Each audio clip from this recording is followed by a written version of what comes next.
Bonjour et bienvenue dans ce nouvel épisode de Recosic, saison 5, oui, saison 5, mais le tout dernier de la saison 5. Et on va vous parler bien sûr de musique que l'on va faire découvrir ou redécouvrir. Et quand je dis on, bien sûr, c'est moi, Arnaud, et mon partenaire dans le crime. Oh. Et oui, vous l'avez compris avec cette intro, c'est un épisode un tout petit peu particulier. On va vous proposer, pour débuter 2026, de vous faire un petit top 5 de nos propres recos de l'année 2025. Comme ça, vous pouvez aller l'écouter l'album et l'épisode qui s'y rattache et entrer dans notre univers en douceur si jamais vous nous rejoignez aujourd'hui. Voilà, vous avez nos voix, vous avez le planning. On finira bien sûr par une petite reco spéciale à la fin, encore peut-être un petit top 5 croisé. Vous êtes prêts? Nous aussi. Et donc on va démarrer. Go de go. C'est quoi ta reco en top 5 et en 5e seed, comme disent les Américains, pour l'année 2025? Ororo. Alors, mon premier, du coup, mon top 5, numéro 5 dans le top 5, c'est l'album Dead Channel Sky de Clipping. Mirror shades. Round here you wear your mirror shades. I'm cool with that. I'm that bitch with the blade. I'm that bitch on the stage. I run loops round the page. Round up the dukes from the age. Round up the troops from the cage. Grounded in tricks, I'm a mage. Birds from the temples of rage. Not knowing which side of the cave. Not knowing how quite to behave. Logique. Je dirais. Ouais, bah oui, tout à fait. Donc, c'est un de mes albums de l'année, de très loin, mais même par rapport à tous les disques dont on a parlé en 2025, il y en a beaucoup qui n'étaient pas du tout des disques sortis cette année. C'est un disque, je pense, qui va rester très longtemps en fait dans mes listes d'écoute. C'est toujours un disque qui me donne beaucoup de plaisir et qui a beaucoup de matière à creuser, parce que on avait parlé pendant l'épisode, c'est une compilation finalement d'histoires courtes de science-fiction qui sont mis en musique, et je trouve que il y a vraiment beaucoup de choses à retrouver dans le contenu des paroles. Plus je suis dans une bonne vague SF en ce moment, parce que je joue enfin au jeu quelque chose Runner, Ouais. je lis le nom à l'instant, donc je vais ouvrir mon petit truc Steam. Citizen Sleeper, pardon. Ouais. Je joue en ce moment au jeu Citizen Sleeper, qui est en fait en gros un roman en fait mis en jeu vidéo, où tu es sur une base spatiale. T'es un androïde qui est pourchassé par son entreprise, et tu dois tisser des liens en fait à travers la base, rendre service à des gens, du coup beaucoup de hacking, beaucoup de trucs. C'est vraiment super intéressant. Ça repose sur une mécanique de jeu proche du jeu de rôle, avec des dés en fait que tu dois utiliser pour accomplir certaines tâches. Et c'est vraiment très très bien foutu, et la narration est vraiment extrêmement bien écrite. Donc je suis vraiment dans une bonne phase, et pour le coup le Dead Channel Sky de Clipping rentre bien dans cette dynamique là, quoi. Ça sonne vraiment comme du rap futuriste. Ouais. Alors en plus, c'était en 2025, j'ai eu la chance de les voir en concert. Cool. De nouveau, parce que j'avais pu les voir au Roadburn pour 2 sets, mais là ils ont tourné avec pour la promotion de cet album là. Et ouais, c'était vraiment top. C'était vraiment exceptionnel. Les gars s'amusent vraiment sur scène. Le rappeur assure, mais genre parfaitement. Son flow est juste ultra maîtrisé. et même les trucs les plus complexes que tu vois sur le disque, sur le disque sont retranscrits parfaitement en live. Ouais, non, ils ont tous assuré pendant tout le set que c'était très très très impressionnant. Donc ouais, ma sélection ce serait d'abord Dead Shall Sky de Clipping parce que c'est un disque qui a délivré toutes ses promesses et qui continue d'offrir beaucoup. Ouais. Bah moi, mon 5, c'est bien plus. Ça, c'est le Chappell Roan, The Rise and the Fall of the Midwest Princess, pardon. Never waste a Friday night on a first date. But there I was, in my heels with my hair straight. And so I took him to this bar. This man wouldn't dance. He didn't ask a single question. And he was wearing these fugly jeans. It doesn't matter though. He doesn't have what it takes to be with a girl like me.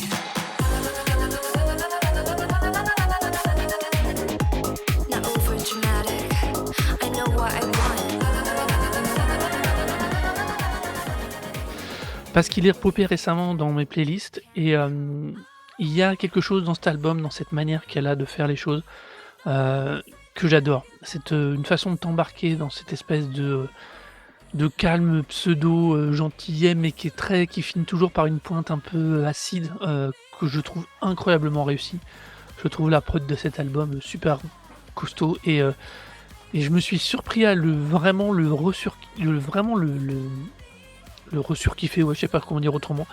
Vraiment à me dire mais de ouf quoi. Il est vraiment celui-là, je l'ai vraiment aimé, mais en 5 et beaucoup plus finalement que ce à quoi je m'attendais à une réécoute.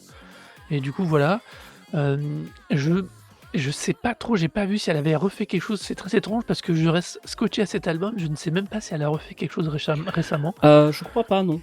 J'ai Mais pas entendu parler qu'il avait sorti quelque chose d'autre. Le seul truc que j'ai entendu d'elle récemment, c'était pas une chanson, c'est parce qu'il y a eu une mini controverse elle a rendu hommage à Brigitte Bardot. Et en fait, Oui, les fans oui. l'ont un peu informé que Que c'était pas une bonne idée. Et donc, du coup, son post d'après, c'était genre, ah ouais, j'étais au courant, je suis désolé. Oui, oui. Ouais, là, les singles en fait qui sont sortis en 2025, The Giver et The Subway. Mais non, il n'y a pas de nouveaux albums. Après, c'est de la pop, hein, la dynamique quand même pop. Actuellement, c'est pas trop de sortir incessamment des albums, c'était de sortir de singles, donc elle va pas forcément ressortir immédiatement un nouveau disque. Mais je suis tout à fait d'accord, hein, quand j'avais écouté, je me souviens que j'en avais gardé une très bonne impression. Parce que, contrairement à plein de trucs de pop dont on a pu parler dans l'émission, qui sont généralement pas ma cam, là pour le coup il y avait plus de personnalité, il y avait une véritable identité, il y avait des vraies histoires aussi, il y avait vraiment une mise en scène, donc ça aussi, ça, il m'est resté quand même comme un disque solide quoi, on en a parlé l'année dernière. Ah ouais. Mais je pense aussi que moi ce qui m'a le plus surpris c'est que passer la hype, parce qu'il y a un moment quand même on l'entendait un peu partout dans tous les genres. J'ai un petit peu redécouvert l'album et c'est un des trucs qui me fait mettre en 5ème place, tu vois, parce que vraiment, il reste quoi. Je vois pas d'autre mot à dire, il reste. Et il y a quelque chose dans cet album-là qui est vraiment, je trouve très très réussi, un bel équilibre de pop et de moderne quoi. On va passer à ton 4ème seed, ton 4ème choix. Alors mon 4ème choix en revanche c'est changement de salle de ambiance, que c'est l'album Worthless de Weekend Nachos.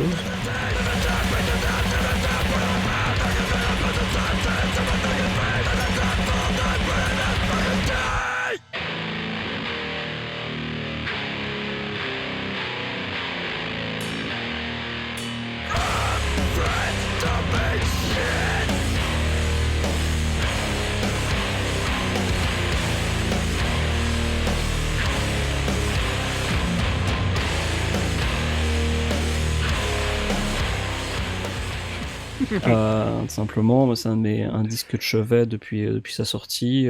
C'est le genre de disque que je peux pas m'empêcher de revenir, parce que dès que je vois la pochette, je me dis genre, allez, c'est parti. C'est un disque, moi, qui me plaît énormément, autant dans la composition que dans la production. J'en avais un peu parlé dans l'épisode, mais la manière dont les grades sont enregistrés, c'est très impressionnante. C'est véritablement une physicalité en fait dans la production. T'as l'impression qu'ils ont pris des morceaux de marbre en fait, de goudron, et qui les trimballent sur le sol quoi. Les guitares sont aussi grosses et puissantes que ça.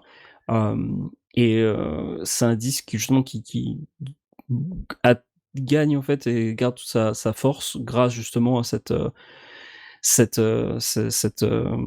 grain en fait, Mmh. véritablement ce grain. Tu sens véritablement le poids des instruments. Et puis au-delà de ça, pour des morceaux de Power Violence, c'est quand même un disque aussi qui est extrêmement bien composé. Il y a tellement de trucs catchy dedans.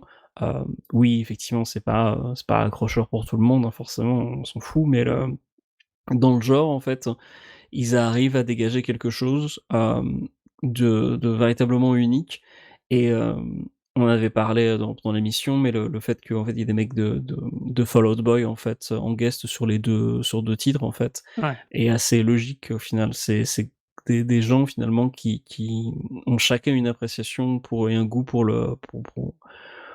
ce qui est catchy Mmh. et je trouve que les 2 groupes, en fait, même s'ils ont pris des approches tellement différentes, gardent quand même ça.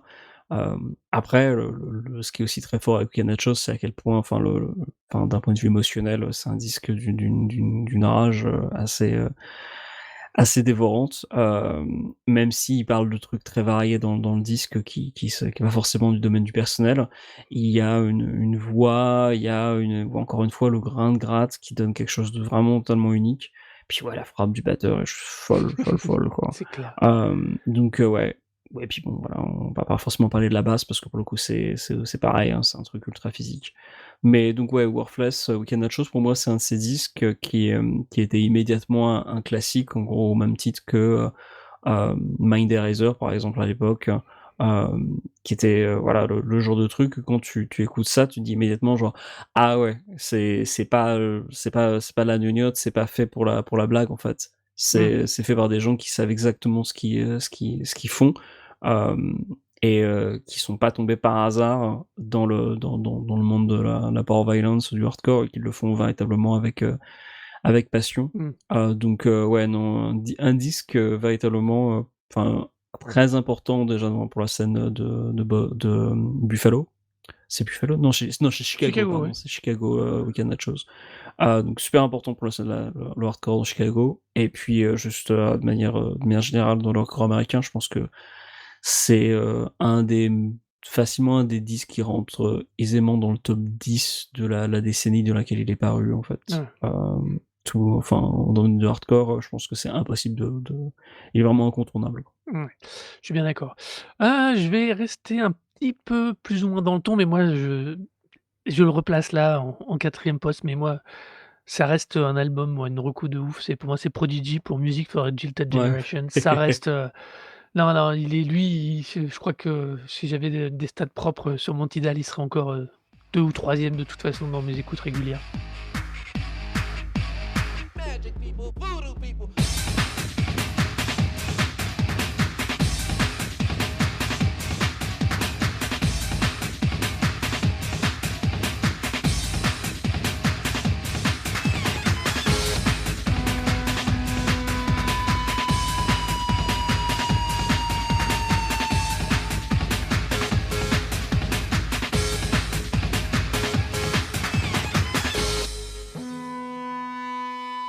Ça reste, un album que je peux pas m'empêcher de recommander, dès qu'on me parle de cette époque, de cette musique et de quelque chose de vraiment, de ce que c'était, la musique de l'époque et 2 de ce qui est aussi comme j'ai dit à ce moment-là, pour moi quelque chose qui est ultra fondateur dans ce que va être après, l'évolution d'une partie de l'électro et de la techno d'une certaine enfin, de mon point de vue en tout cas, Oui, non, mais clairement, hein. c'est ultra fondateur. Voilà. C'est un disque d'une époque, hein.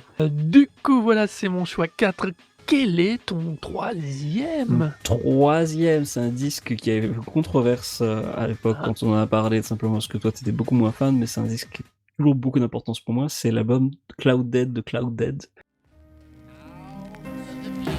I can gather myself once as a very, very small human. I am not alone. And what if this may someone sleep and for your stomach comfortable? He can't hear. Artificial day skeleton keeps him up all night away. So wise man once said, fuck 'em if they can't take a joke. There is a me. In every kindergarten there is a me. Given a rhyme smaller than a Donc Cloud Dead, donc un groupe formé de 3 rappeurs slash producteurs, donc Y, Odd Nosdam et Dose One. Dose One, t'as apprécié plus tard un peu plus le Ouais. travail, puisque l'an dernier il a fait son grand retour dans le monde du rap avec sa collaboration avec Still Tip Dove pour l'album, c'était All Portraits No Choruses, je crois. Et donc qui était un super album. Mais Cloud Dead, c'est toujours un disque toute une époque que je trouve encore extrêmement riche. Des gars en fait qui arrivent à trouver des accroches pop un peu partout, sauf qu'au lieu d'en faire des petits morceaux sympas qui pourraient être faciles à écouter, en fait ils cachent ça dans des morceaux de 10 minutes où ça part dans tous les sens. Les paroles sont juste, c'est du dadaïsme pratiquement en termes d'écriture. Et il y a une richesse dans le sampling et dans la manière de faire les choses qui limite les rapproche aussi un petit peu de la musique concrète. Enfin, il y a des moments où ils utilisent un sample d'aspirateur sur un morceau, genre c'est juste, c'est fou. Il y a tellement d'idées dans ce groupe. Et en même temps, en fait, malgré le fait que ça part dans tous les sens, il y a véritablement une émotion qui se dégage du disque. C'est vraiment un groupe qui porte bien son nom, parce qu'il y a un côté très très nuageux dans ce qu'ils font, et en même temps quelque chose d'un peu morose, en fait, de légèrement morose, d'un peu. C'est un disque de tournée pratiquement aussi, dans le sens où c'est un disque qui synthétise beaucoup d'idées, ou l'impression que de l'atmosphère qu'il peut y avoir en fait quand il se trimballe de dates entre les dates en fait. C'est vraiment le moment des temps morts en fait. Pour un artiste, c'est souvent quand ils arrivent sur place ou entre les deux dates, ou justement entre le moment où tu arrives sur scène et le moment où tu quittes la scène et tu pars ailleurs, il y a plus grand chose qui se passe en fait. Et je trouve que ça reflète quand même pas mal cet aspect-là de la vie d'artiste, ces moments où la créativité, où en fait t'es obligé de passer par la créativité pour te sortir la tête du guidon, parce que sinon c'est chiant quoi. Entre les moments où t'es pas sur scène, qu'est-ce que tu fais? Et eux à l'époque déjà, et c'était des gens qui tournaient déjà pas mal. L'album est en fait un condensé d'ailleurs de 7 inch en fait, de singles qui sont sortis au fur et à mesure, donc c'est des choses qu'ils ont dû produire au fur et à mesure. Et c'est tous des gars qui étaient quand même déjà habitués à faire de la performance. Enfin, on en a parlé pendant l'épisode, mais Dose One, c'est un type qui s'est beaucoup été connu en fait dans le milieu des battles de rap. Quand les battles de rap, ça a été retranscrit par 8 Mile comme étant un monde implacable, dans des salles difficiles, alors que quand tu regardes les vidéos de l'époque des battles de rap, ça a l'air plutôt où t'avais Eminem, c'est beaucoup plus marrant quoi. Oui. C'est beaucoup plus bon enfant que ça, mais bon, après ça fait pas un super film de voir des gens qui s'amusent et qui déconnent ensemble. Donc du coup forcément ça dans les 8 Mile, et à la base en fait c'est tous des gars qui faisaient justement de la battle, ou qui faisaient beaucoup de l'improvisation, et tu sens qu'il y a aussi cette dynamique là, le fait de rebondir sur les idées de chacun, de dire genre j'ai ça, genre oh ok du coup j'amène ça. C'est vraiment un effort de groupe, et il y a plein de choses qui restent encore d'assez fascinants et fondamentaux en fait dans ce disque, et qui explique beaucoup, je pense, tout le rap indé par la suite en fait. À partir du moment où tu écoutes ce disque, tu comprends plus facilement comment on a pu arriver au cloud rap, comment on a pu arriver à toutes les élans complètement créatifs que les époques post-backpack. J'ai écouté aujourd'hui d'ailleurs I Sleep When You're Dead de LP, qui est aussi un disque qui est absolument fascinant. Il faudrait qu'on en parle dans une émission, mais ce genre de structure totalement éclatée, ou cette manière de rajouter des idées de partout, et de pas s'arrêter en fait en si bon chemin, et de toujours expérimenter, c'est quand même beaucoup de choses qui ont été pas forcément introduits, mais en tout cas qui ont été qui font de l'album Cloud Dead un disque toujours aussi fascinant. Et donc du coup c'est mon 3e choix dans ce top 5. Ouais, moi je l'aime bien celui-là, même posteriori, j'aime réapprécier un peu plus l'écoute, même si je reste sur le Ah! reculoir sur l'album. Je reste quand même un peu en dehors. Mais par contre, ma troisième reco est une reco que tu avais faite et qui, même ma propre surprise, est énormément restée dans mes oreilles. C'est Coalesce pour l'album OX. Oh mon Heu, Dieu! ouais, aussi bizarre que ça puisse paraître, heu, j'ai fini par, rentrer dans l'univers de cet album, d'être un truc.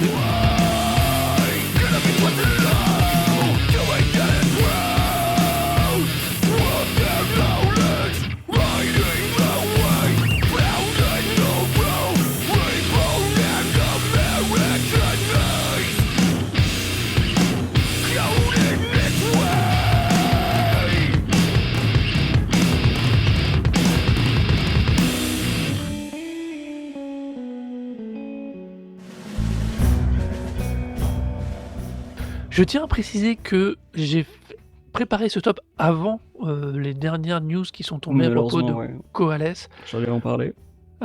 C'est extrêmement dommageable, surtout qu'en plus, il avait a priori, il y a un nouvel album en arrivée, quoi.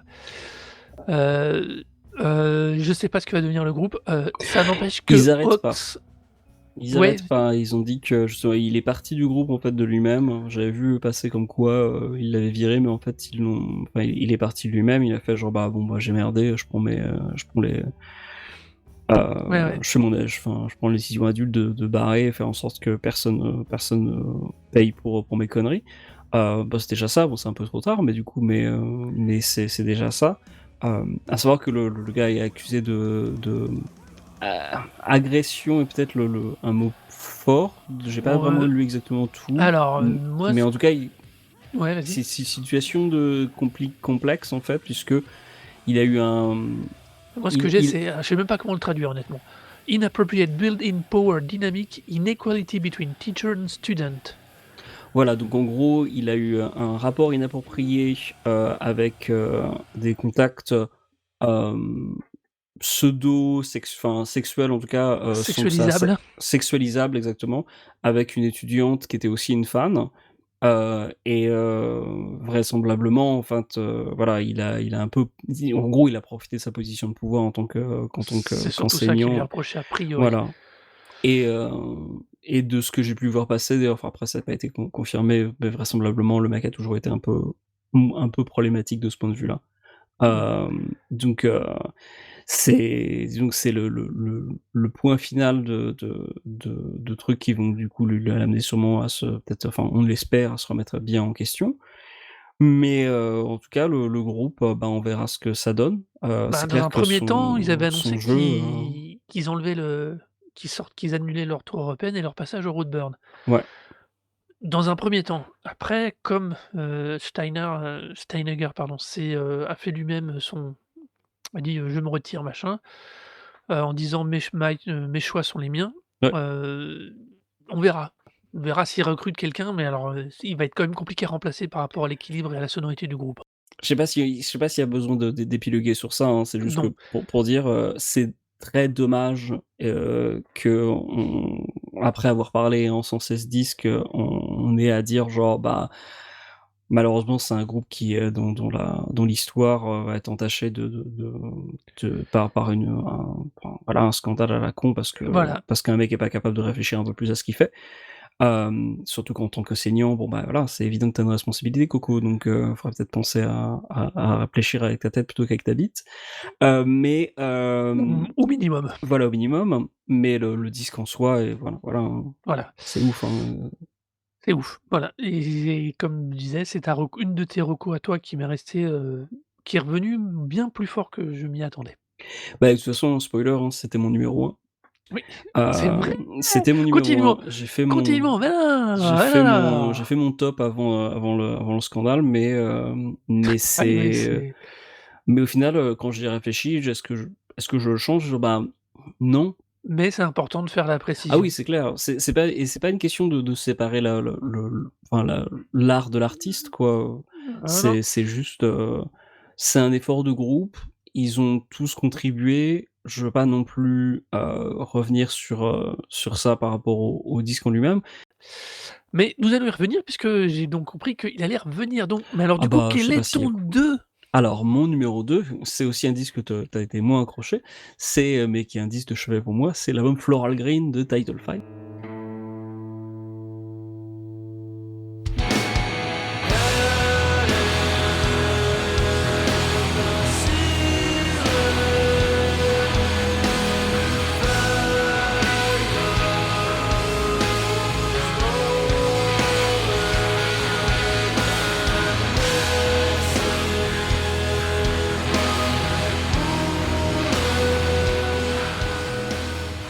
Ouais, alors celui-là donc bon il est pas en Voilà, donc du coup, Floral Green, c'est, un disque, qui est, fait date, hein, tout simplement dans l'histoire du hardcore américain puisque, c'est un peu le disque qui a uni autant l'emo, le hardcore, moderne et le shoegaze en partie. Heu, la preuve en est qu'il y a un des titres de ce morceau, donc qui est le morceau le plus shoegaze, qui a été repris par la chanteuse Ethel Cain sur un EP. Donc Ethel Cain, c'est une nana qui fait de l'espèce d'Americana, un peu pop, mais aussi très drone par moment. Enfin, c'est assez ouf. Enfin, c'est vraiment une nana dans la carrière. Euh, passe de genre, hey, je fais des chansons, pas Chapelle Roan, mais tu vois, genre euh, country sombre. ouais. Et genre, l'album qui était sorti l'an dernier, c'était genre un disque de drone, quoi.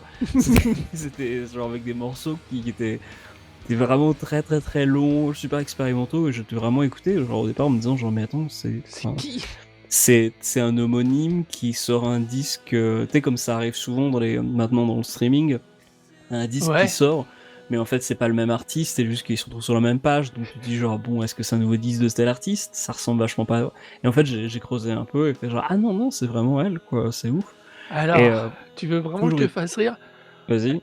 Elle est classifiée enfin, certains de ses albums sont classifiés en country gothique C'est ça, ou americana gothique c'est ça. ou gothique sudiste. Putain, Voilà, j'en peux ouais. plus. Oui, non, non, non, c'est pas des scènes, c'est juste des termes mis bout à bout C'est pour décrire un incroyable. peu. Mais en fait, quand t'écouteras la musique, si t'écoutes la musique d'Ethel Cain, c'est des Ouais. termes qui feront sens. Tu vois ce que c'est, tu vois pas ce que c'est que l'Americana? Si, très bien. C'est C'est juste que mais quand tu me te dis de la country sombre, j'ai fait: Ça me rappelle un truc», j'ai cherché dark country et j'ai fait: «Ah ouais, OK. Oui, ça y est, oui, OK, Oui, OK». c'est comme Woven Hands Ouais. ou 16 Horsepower. Ah mais je suis fasciné par les étiquettes. Ouais, non, Fasciné. non, c'est assez ouf, hein, parce que pour le coup, c'est des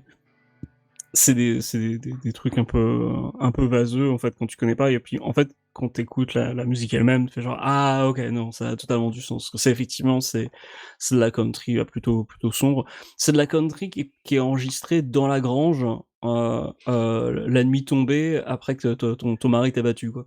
C'est ça en fait le Tolkien. Ça sonne vraiment comme de la personne, enfin de la country de personne qui peut pas vivre dans le sud, mais qui Mmh. du coup fait de la musique pour survivre. On va dire, c'est l'alternatif à Chapelle Roan d'une certaine façon, hein. Oui, Il y a une certaine, tu peux voir ça cohérence. comme la version bizarro de Chapelle Roan. Ouais, c'est clair. Hem, mais non, tout ça pour revenir pour Floral Green, donc de Title Fight, donc disque, genre vraiment super important, charnière de la scène, hardcore américaine, groupe qui est devenu monstrueusement culte, même si, en France, j'ai l'impression que tout le monde s'en fout, en fait. C'est vraiment c'est d'ailleurs un des épisodes qui était le moins écouté d'ailleurs, hein, pour le coup, de l'année, les stats sont mais genre le plus bas au plus bas possible pour ce disque, alors que c'est, Turnstile quand ils ont été interviewés, récemment par, Arte, ça faisait partie des disques qu'ils ont sélectionnés. Mmh. Parce que voilà, Title Fight, c'est super important dans le milieu du hardcore américain. C'est du songwriting de haute volée, c'est extrêmement bien pensé, et encore une fois, j'en avais parlé pendant l'épisode, mais la raison pour laquelle l'an dernier à l'Outbreak, t'avais parmi les têtes d'affiche, tu un groupe de shoegaze, donc en l'occurrence Slowdive, donc qui avait rien à voir avec le hardcore. Bah, la raison pour laquelle il y avait Slowdive, c'est que, Title Fight. La raison pour laquelle il y a autant de groupes maintenant influencés par du shoegaze qui sort de la scène hardcore, la raison, elle se résume en 2 mots: title fucking fight. Mmh. C'est vraiment cette raison-là. C'est alors leur disque d'après est beaucoup plus shoegaze d'ailleurs, Hyperview que j'aime d'ailleurs énormément, mais Floral Green c'est toujours assez incroyable. Enfin le Hell in the Ceiling Fan c'est juste génial. Alors là en termes d'impact émotionnel, enfin il y a vraiment des passages vraiment fous sur ce disque. C'est le disque en fait qui est pour moi vraiment rien perdu en termes d'émotion. Le morceau là, Numb But I Still Feel It, enfin juste incroyable. Secret Society, juste monstrueux. Et d'ailleurs, preuve quand même que aussi le disque marche encore à fond, c'est que je sais pas si j'en ai parlé, mais quand j'étais là, donc à la fin de l'an dernier, j'étais au Revolution Calling. Il y avait donc le groupe Haywire qui jouait, donc qui est un groupe de street punk super, enfin super rentre dedans. Et sur les 4 morceaux qu'ils ont joués pendant leur set, donc c'était un set quand même méga court hein, pour le coup, mais pendant sur les 4 morceaux, il y avait une reprise de Title Fight. Ouais. Et enfin, ça a été une invasion de gamins, donc qui avaient tous l'air d'avoir 18 balais, 18-20 ans, qui se sont jetés sur le chanteur pour reprendre les paroles, pendant que les plus âgés dans le public étaient en mode genre hein. Et tu vois, What genre did you bah say? oui voilà, c'est quoi ça? Mais en fait, bah oui, parce que c'est une révolution qui a totalement échappé aux trentenaires, quarantenaires. Mais la plus jeune génération maintenant, mais enfin, Title Fight se reforme, je t'assure, mais c'est des dates qui vont être sold out, mais en un instant. Mais je pense que les mecs de Title Fight, en revanche, on a rien à foutre. Ils font autre chose, ils ont rien à cirer, ils ont pas envie de se reformer. À mon avis, ils vont quand même recevoir régulièrement des offres de gens qui leur disent genre, allez, écoutez. Parce que si Acid Bath, on leur a proposé pendant des années de se reformer, j'imagine que Title Fight, ils doivent recevoir au moins une fois tous les 2 mois, une offre avec un billet un chèque assez conséquent. D'ailleurs, on a beaucoup parlé l'an dernier de Acid Bath, et du fait que ça se reformait, que Ouais. c'était incroyable. Et j'ai dit pendant l'épisode, genre, il y a aucune chance que ça passe en France, enfin, genre, alors que bah, 2 mois après, ils étaient annoncés en ouverture de System of a Down Ouais. à travers l'Europe avec The Stone Age. D'ailleurs, un super article qui est paru sur Acid Bath et sur cette reformation dans le magazine Decibel, donc un magazine métal américain. Et ils ont interviewé tous les mecs de Acid Bath et les gars racontaient que quand ils ont annoncé enfin, au-delà de la première offre qui leur a été faite de jouer dans un fest qui a ensuite été annulé, donc qui était le Sick New World, une fois que bah, le fest est tombé à l'eau et qu'il y a des gens qui sont venus les voir en disant genre mais vous voulez quand même pas jouer, euh, ils ont eu des dates qui ont été sold out, des dates dans des salles de 5000 personnes qui ont été sold out en 15 minutes. Mmh. Pour un groupe qui n'avait pas joué depuis 25 ans et qui a sorti 2 Ouais, non, disques mais obscurs, qui sont maintenant connus, mais sur TikTok, quoi. Je pense qu'il y a toute une génération de mecs de trentenaires, quarantenaires qui ont connu. Et en fait, après ça, il y a une énorme poche de personnes qui ont jamais entendu parler de ce groupe. Et là, maintenant, t'as des gamins de 18-20 ans qui parlent de Acid Bath comme étant un truc, mais acquis, mais on en super, revient à ce qu'on avait super parlé de connu, quoi. Turnstile.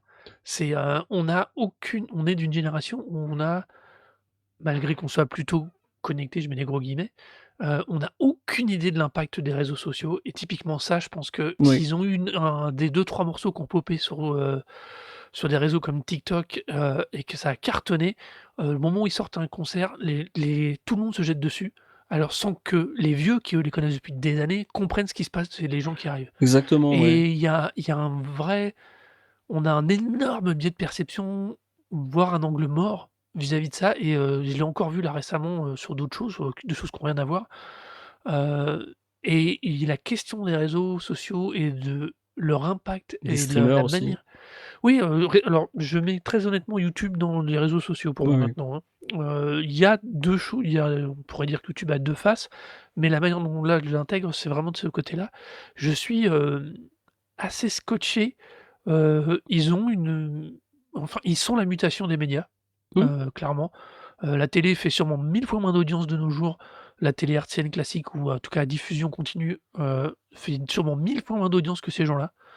Heu et du coup, la question de l'impact justement sur ce type de moment, sur, les hypes, le revival de certains groupes qui passent complètement à côté de certains gens qui, eux, avaient vécu l'époque, ouf, mais ça peut aller des fois assez loin, dans le détail parce que, par exemple, moi je travaille dans un atelier où on est actuellement assez nombreux en termes de méca Mmh.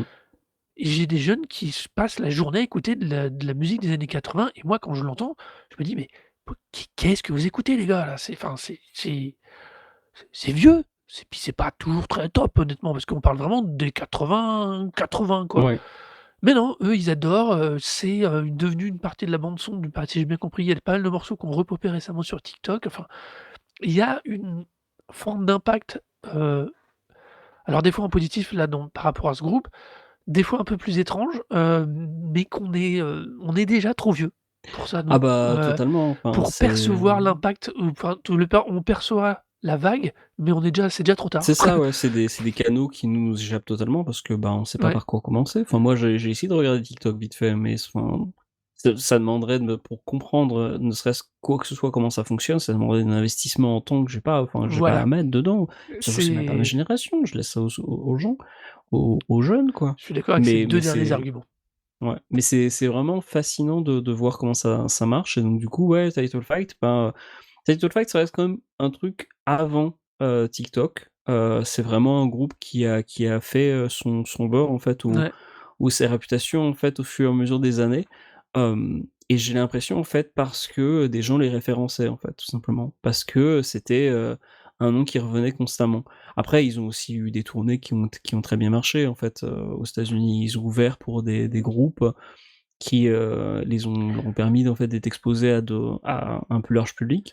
Mais globalement, je pense que c'est là pour le coup, c'était pas nécessairement les réseaux sociaux, c'était vraiment l'influence un peu à l'ancienne de gens qui revendiquaient constamment en disant genre: «Non mais attendez, enfin, faut écouter Title Fight» et je sais pas s'il y a vraiment un engouement de ce point de vue-là. En tout cas, si ça arrive un de ces jours, je serais vraiment pas surpris parce que, ben, pour le coup, c'est un groupe qui mérite d'être redécouvert encore maintenant, qui est pas ouais. si vieux et enfin, qui est toujours, qui est extrêmement pertinent justement parce qu'ils ont tellement influencé de machins qui sortent maintenant. Tous les, Glare, tous les, Soul Blind et compagnie, c'est très influencé par Title Fight. Donc voilà, mon numéro 4, c'est Floral Green de Title Fight. Impeccable. Ton numéro 2, tu veux dire? Oui, numéro 2 pardon, oui. Pas de souci. Mon numéro 2, c'est pareil sur le coup de toi, mais déjà à l'époque, j'avais été assez dithyrambique dessus. C'est Military Gun, God Save the Gun. Shouldn't be the one to love, yet here I am smothered in hugs. My only use is to make you angry. Save yourself, put me in the trash. Pray to heaven, gonna make you sad. My only use is to make you angry. Tell me what you need me to be. I'll change if you promise. Soyons clairs, celui-là, mais c'est trop d'énergie, trop de bonnes choses, trop de bons sons, trop de belles prods. Il y a tellement, tellement de choses dans cet album que je surkiffe, que je le pousse souvent pour faire découvrir les gens parce que je trouve qu'il a une facette, alors je mets des gros guillemets, hein, accessible, Oui. et une facette pas du tout, accessible, mais il est, enfin je vraiment, c'est un album, c'est vous avez bien compris, c'est pas mon numéro 1, mais c'est un de mes plus gros kicks de l'année parce que vraiment quand il est sorti, quand tu l'as passé en recours, j'étais passé totalement à côté, comme j'avais dit, je crois que je connaissais pas le groupe. Vraiment mais de ouf quoi, ce truc-là, il est resté. J'ai peut-être espoir de l'avoir fait en plus découvrir à des gens beaucoup plus jeunes que moi, donc Ah bah. j'espère, vraiment, vraiment là, quand j'en suis à pousser ça à toutes les sauces, c'est que vraiment, je l'adore. Eux n'ont pas d'actualité foireuse, donc tout va bien. Oui, exactement, ouais, Heu, ils vont avoir une tournée européenne d'ailleurs qui va recommencer bientôt. ouais, j'ai pas vu passer les dates, mais très, très clairement, là, je suis, au taquet pour essayer d'aller les choper en Europe ou au moins en France. C'était donc mon numéro 2. Alors du coup, Toi je peux sauter par-dessus, ça pour rajouter une dose en fait, parce ouais, que en vas-y. termes de disques de post-hardcore qui sont sortis, cette année, alors Military Gun ça reste quand même plus punk, c'est quand même un peu moins, Ouais. post-hardcore que ça l'était, mais on parlait de Title Fight qui est là pour le coup un super groupe de post-hardcore. Hem, Beneath the Wheel de Gum, donc un groupe qui a tourné avec Military Gun, l'an dernier, il y a 2 ans. Leur nouvel album qui est sorti en 2025, est exceptionnel. Vraiment, si tu aimes le son à la Military Gun, il faut tester Beneath the Wheel, donc de Gum. J'ai eu 2M, c'est Ouais. exceptionnel, l'album est monstrueux. J'en profite aussi pour ajouter une dose sur 2 autres disques dans le même genre en fait, Go, go, go. qui est alors l'album The Cost of Progress de Big Life, qui est plus punk, mais qui est incroyable. Juste, mais c'est que du hit. Ça sonne comme du punk, plein d'émotions à l'ancienne. C'est très Ouais. très très bien foutu. Et un des meilleurs disques de hardcore de cette année, fin 2025, c'est l'album Staring at Patterns de Method of Doubt. Juste incroyable. Mais vraiment, j'ai écouté ce qu'ils faisaient avant, les mecs. C'était bien, mais c'est largement pas aussi bien que ça. Ça a rien c'est pas une réinvention. En revanche, c'est du super songwriting. C'est très très très bien foutu. Un peu brut, mais en même temps très bien pensé. Staring at Patterns de Method of Doubt. Vraiment, mais jetez-vous sur ça si vous aimez bien un peu Military Gun et Minimum Title Fight. C'est le trio de tête pour moi. L'album de Gum, le Big Life et Method of Doubt. 3 groupes vraiment vraiment exceptionnels. Ok, donc toi, t'avais mis en 1 le Coalesce Ox, Ox, Ox, je sais pas yep. OX, pourquoi je le dis comme ça moi? Ox, donc, dont on a déjà pas mal évoqué donc la force et aussi le problème actuel. Voilà.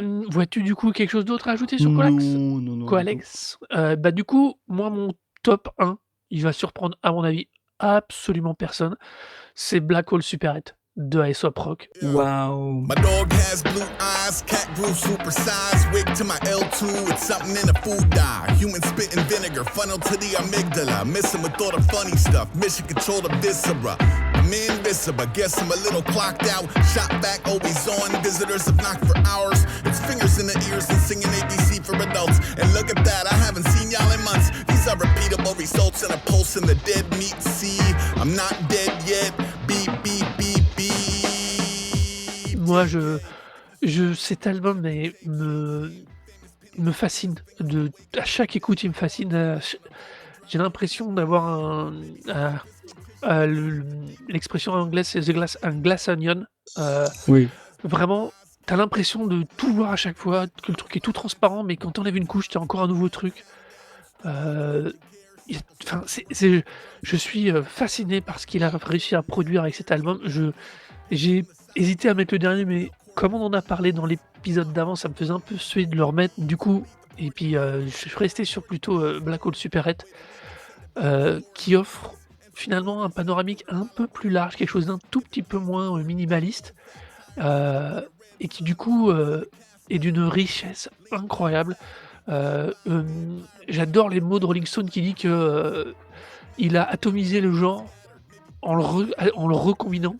Il y a une façon en évitant tous les effets négatifs. Je trouve que c'est une façon de dire les choses que je trouve absolument géniale.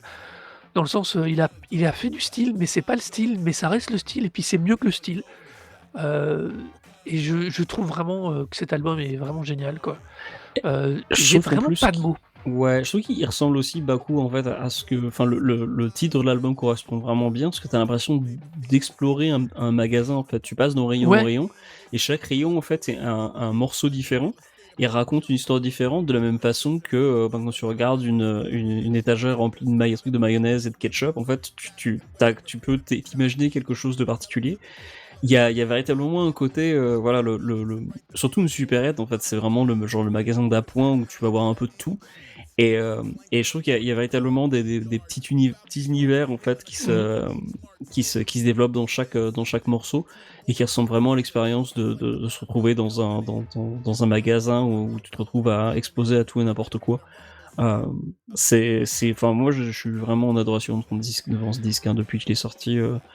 C'est un des albums alors que cette année au niveau thune je suis quand même très ric-rac. J'ai vraiment, enfin c'était impossible pour moi de sortir du magasin de disques quand je l'ai vu de sortir sans quoi. J'étais genre non, il faut que je prenne ce disque, c'est pas possible. Parce que voilà, il m'a happé immédiatement. Ouais. Alors que bon voilà, Aesop Rock, j'aime beaucoup sa carrière, c'est un de mes rapports favoris hein, de très loin, mais du coup ça aurait pu être facile de se dire genre non mais en fait c'est pas grave, j'en ai plein à la maison, genre non, il me faut celui-là. Ah Je peux ouais. pas partir sans. Je pense que, c'est un de ces albums que j'ai envie de choyer longtemps parce que j'ai envie de voir comment il va vieillir, comment il va être reçu plus tard. J'ai envie de voir si, cette sensation, cet élément, cette richesse, cette profondeur qu'on lui voit nous maintenant, sur l'année de sa sortie, si c'est quelque chose qui va rester parce que, j'ai déjà un micro embryon de réponse parce que quand lui derrière refait un album minimaliste, heu, il balance 2 pour moi, alors surtout avec aussi peu d'écart, 2 albums incroyables et il dit: «Voilà, ça pour moi c'est le futur du rap». C'est un peu c'est sa façon de dire: «Moi j'ai envie de faire ça ou ça», mais sans les 2 sont assez intransigeants dans leur puissance et dans leur qualité, intransigeants dans le sens positif, hein, je Ouais, l'utilise, ouais. hem et je trouve que du coup, il a une façon de dire aux autres: «OK, soit vous faites, la merdouille habituelle commerciale, démerdez-vous, mais si vraiment tu as envie de faire quelque chose, v'là 2 voies». Il dit pas: «C'est comme ça qu'il faut faire», il dit: «Voilà 2 voies, essayez de voir, essayez de continuer». Et je trouve qu'il a un côté, parce que derrière, je trouve qu'il y a plus en plus de choses, surtout sur le côté minimaliste, de gens qui ont l'air de sortir des singles là, à droite, à gauche, à nouveau très minimalistes, contrairement à ce qu'on avait ces derniers temps. Et je suis extrêmement curieux de voir l'impact de ces albums. Je me trompe peut-être, hein, je dis pas, hein, mais j'ai vraiment l'impression que ces 2 albums vont être, des marqueurs pour, 2 types de gens, de musiciens, de personnes qui vont produire une musique, qui vont le citer en référence. Bah, après, c'est un type qui a déjà eu un impact monstrueux, hein. Déjà, Oui, oui, oui. Clipping était mon numéro 5 de Stop. Bah, Ouais. Aesop Rock, un featuring sur l'album et quand, du coup, pour la promo de l'album de Clipping, on interviewait le chanteur pour lui demander genre, du coup, c'était quoi vos goodies de chevet? Il sortait plein de trucs, genre Funkadelic et tout, mais enfin, Float de non, pardon, Labor Days de Aesop Rock, c'était un disque qui était fondamental, quoi. Hem à l'époque, donc en 2001, donc ça fait plus de 20 ans.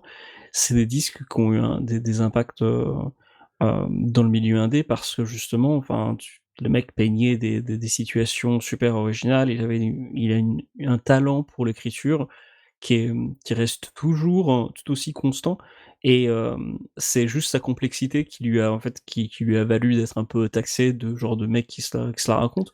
Mais en fait, pas du tout quoi, c'est juste un mec qui est hyper focus sur ses passions et en Ouais. fait qu'on redécouvre maintenant, en tout cas qui refait un peu plus apparition.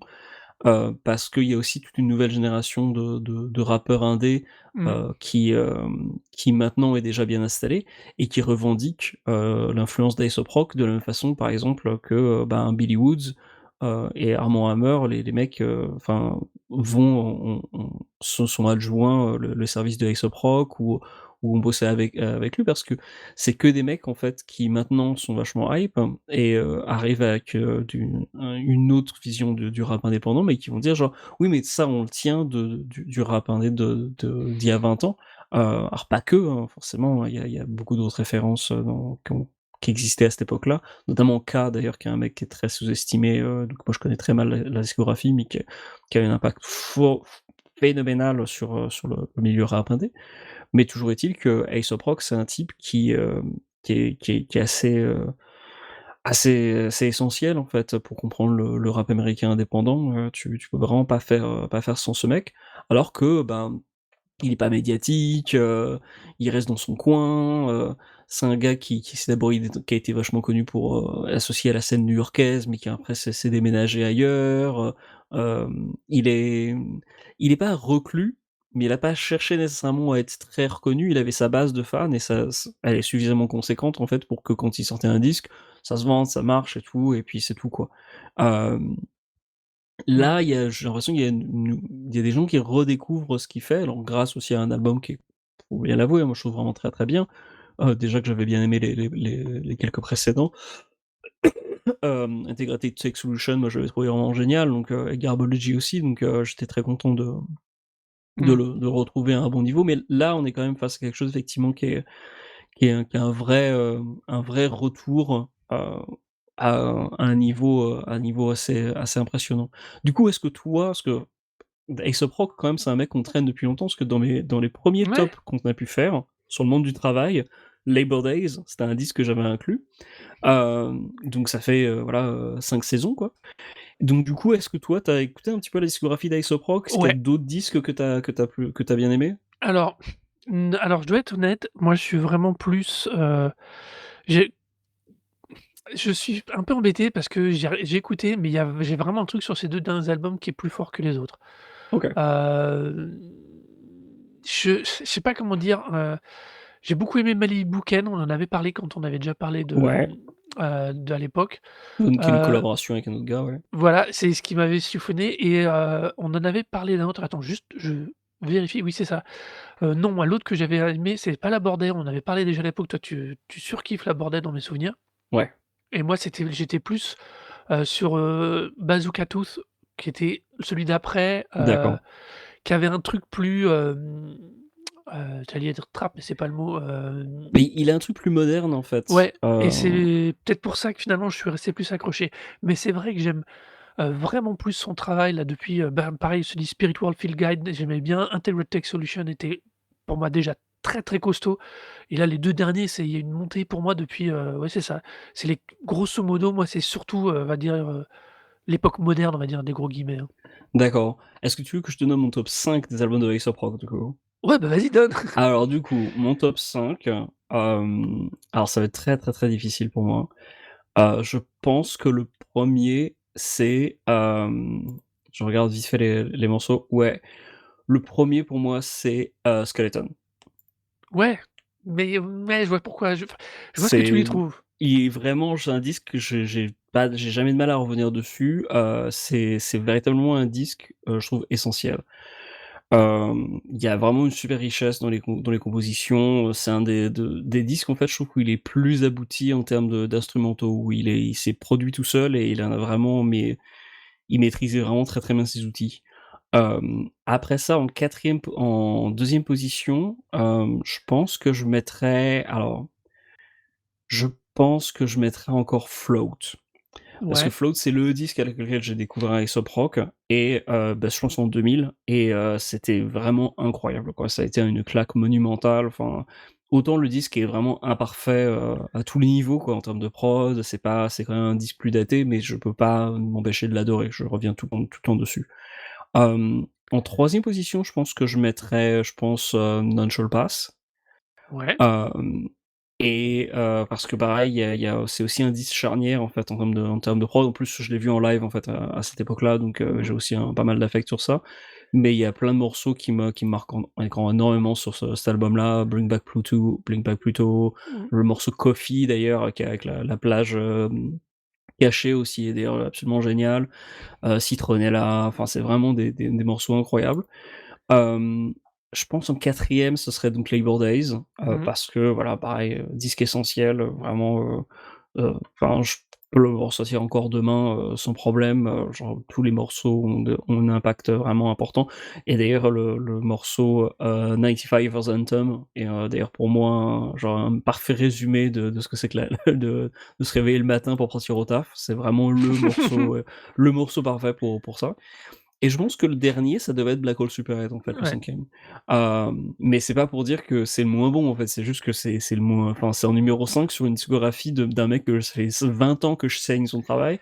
Mes écoutes sur Last.fm pour la blague, donc Last.fm, donc site de stats que j'utilise religieusement depuis 2005, absolument pratiquement toutes mes écoutes de musique sont répertoriées. Aesop Rock, il est, je pense, dans mon top 5 d'artistes plus écoutés. J'en suis à 5000 morceaux écoutés. 517 morceaux écoutés. Donc autant dire que ça fait longtemps, Ah ouais, bon, longtemps mais je que je pense signe que cette discographie. tu as un angle d'approche, je crois qu'on l'avait déjà dit à l'époque, très, très historique, alors que moi, c'est une découverte beaucoup plus récente Ah bah oui, et forcément, du ouais. coup, je suis plus dans le dans son on va dire, son univers actuel que peut-être parce qu'il a quand même énormément évolué, que dans ce qu'il faisait au début. Alors que toi, t'aimes le début parce que c'est comme ça que tu l'as découvert. Ah Il y a mais une forme de cohérence. Bazookatou, je le trouve toujours aussi mortel, hein, mais Ouais, c'est ouais. un disque, pour moi, très imparfait parce que, c'est le disque, en fait, où alors je crois qu'il est parti de New York à ce moment-là. Hem et tu sens qu'il apprend à se produire, en fait, il enlève sa, tu sais, il shed ses skins, tu vois, c'est un peu comme Ouais, les serpents qui il fait trouvent sa mue. voilà. Il fait sa mue et c'est un disque d'ailleurs quand il est sorti, il était trouvé facilement en bac d'occasion parce qu'il y a plein de gens qui ont pas aimé du tout. Il est passé d'un son, très, propre, très, jazzy, un peu tristoun, un peu mais très doux, à quelque chose de beaucoup plus agressif. Enfin, il y a des moments où il utilise où il y a des insultes, enfin, tu l'entendre dire au début d'album Bazooka Tooth Biatch, je Ouais. pense que ça a dû en choquer plus d'un et plus d'une parce que c'était en mode genre qu'est-ce que c'est que ce mec alors que c'était un mec super gentil et là il devient méchant alors qu'en fait bah non c'est juste qu'il parlait d'autres choses en plus il était plus sous antidépresseur en plus à l'époque donc ça aussi joue un rôle. Hem, il y a un morceau d'ailleurs, qui s'appelle Ketamine USA, mais il y a aussi un morceau sur, genre où il parle de l'influence du 11 septembre sur le LSD. Enfin, c'est des trucs, tu sais, genre, c'est un album de drogue, quoi. C'est vraiment un disque où je pense il a expérimenté beaucoup de son côté et peut-être qu'il essayait peut-être de compenser aussi, par, la perte du coup par l'arrêt de ses antidépresseurs, hein, qui était Ouais. volontaire pour le coup. Il a décidé d'arrêter les antidépresseurs le jour du 11 septembre en partant de New York. Donc c'était un peu radical. Il y a une forme de Heu, symbole. voilà, exactement, ouais. Mais donc du coup, le disque, en fait, part dans plein de sens et effectivement super intéressant, mais c'est un disque qui est vraiment imparfait pour moi, que même si je l'aime toujours, que je réécoute régulièrement, ben, voilà, c'est vraiment pas un disque que je pourrais mettre dans le top 5 totalement et Impossible Kid d'ailleurs Spirit World, moi je le connais très, très, très mal. Ouais. Et Garbology, c'était un retour pour moi au niveau, mais c'était un retour en fait au son à l'ancienne. C'est-à-dire que c'est un disque que j'aime beaucoup, mais que j'aimais encore plus dans le contexte de l'époque de la sortie, parce que c'était le moment où je me suis dit: «Hey! Le mec que je kiffais pendant des années est revenu avec un disque qui correspond exactement à ce que je voulais entendre de lui» et là, en fait, il a vraiment pris la décision d'aller un peu plus loin avec Integrated Salvation, Integrated Tech Solution, qui était un disque avec une thématique super intéressante, mais peut-être un peu moins abouti. Et là, effectivement, Black Hole Superhead, là, c'est vraiment le vrai moment charnière ah ouais, là, tu es reparti dans quelque chose, c'est un nouveau chapitre dans sa Mmh. discographie, entre, le chapitre, Float Labor Days Daylight, ou plutôt Appleseed Float Labor Days Daylight, c'est sa Ouais. première partie. Deuxième partie, Bazooka Tooth, Non-Shall Pass Skeleton. Mmh. Ensuite, troisième partie, Impossible Kid et Spirit Guide et peut-être Garbology et Ouais. ou Garbology Integrated Solution. Et là, on est cinquième peut-être phase de son évolution avec Black Hole Superhead. Enfin, le mec se renouvelle quand même suffisamment constamment, Ouais, quoi. mais Alors que c'est un vieux de la vieille maintenant, quoi. C'est vraiment un mec, c'est pas un c vieux gars, mais c'est quand même un type qu'on a vu déjà, qui a passé par plein d'étapes. ouais. Et là, il est quand même capable de nous dire genre: «Non, mais j'ai encore des trucs à vous dire» et tu fais genre: «Ah putain, ouais, en plus, c'est vrai». Tu en as à Ah, Death dire Proof. et c'est intéressant surtout. Oui, voilà, c'est ça, c'est qu'il a encore des trucs à nous dire et pour le coup, effectivement, c'est toujours intéressant. Mais Je sais pas à quel public il s'adresse, bah, je vu sais pas c'est beaucoup de qui monde écoute. apparemment vu les résultats quand même, hein. Bah, tant mieux, hein, moi je suis tout à fait content, mais effectivement, c'est un mec, je suis très content que tu sois enfin arrivé parce que pour le coup, tu sais, mon prosélytisme avec Xavier Soproc, il a commencé il y a 5 saisons, tu vois? Donc je suis content que ça porte Mais enfin ses fruits. ouais, non, mais tu sais bien que, c'est d'ailleurs une des raisons qui me pousse à faire le podcast et à toujours aimer le faire, c'est que moi ma mémoire est foireuse sur la musique et sur le son. Je prends des milliers de notes et j'oublie la moitié de ce que j'ai écrit par rapport à ça parce que j'ai besoin de réécouter les choses, de les lire, c'est une très étrange, mais je n'ai pas de «mémoire auditive», on va dire, entre guillemets, donc c'est très compliqué pour moi, mais j'adore ça pourtant, mais c'est voilà, c'est comme ça. Je vais rebondir sur un dernier truc que tu as dit, le côté imparfait, work in progress de Bazooka Tooth. Je pense que c'est aussi un des trucs qui me plaît dans cet album-là, même si je le ressens pas par rapport aux autres. J'ai toujours un truc avec la construction et la dynamique, créative qui me parle, toujours un peu plus fort en général que les autres. Est-ce que Ouais, je peux rebondir sur quelques recos, rap du coup, en termes de go, rap indé? go, vas-y, ouais, Alors du coup, si vous avez aimé Black Hole Super 8 de Aesop Rock, je vous conseille vraiment d'écouter. Alors, de Air AP Ferrara, l'album Outstanding, qui est sorti du coup l'an dernier, vraiment exceptionnel. Très très bon disque de rap indé, pareil, de gens qui écrivent sur ce qui leur passe dans la tête et qui ont beaucoup d'imagination. Disque charnière, voire essentiel aussi pour l'année 2025 en termes de rap indé, l'album Gollywog de Billy Woods avec Kenny Seagal à la production. Enfin non, pas que à la production d'ailleurs, parce qu'il y a plein de producteurs sur le disque. Gollywog, c'est un disque qui est censé, alors que moi j'ai pas suffisamment fait signer pour bien comprendre toutes les thématiques, mais qui est un disque qui articule une histoire d'horreur en fait, sur tout l'ensemble Gollywog. de l'album. Mm. Donc à savoir que le Gollywog aussi, je sais pas si tu vois ce que c'est que le terme Gollywog. C'est le truc de monstre de forêt, là? Non, Gollywog c'est une marionnette, enfin pas une manette, mais une poupée. C'est pas une poupée, c'est une poupée. Mais C'est une c'est pas le poupée truc qu'il y a raciste dans, en fait. oui, c'est ça, mais qu'on C'est voyait une dans, je sais pourquoi je pense à ça. Qui était dans, ah putain, le film d'horreur en point of view là, qui a défoncé, qui a lancé toute la mode.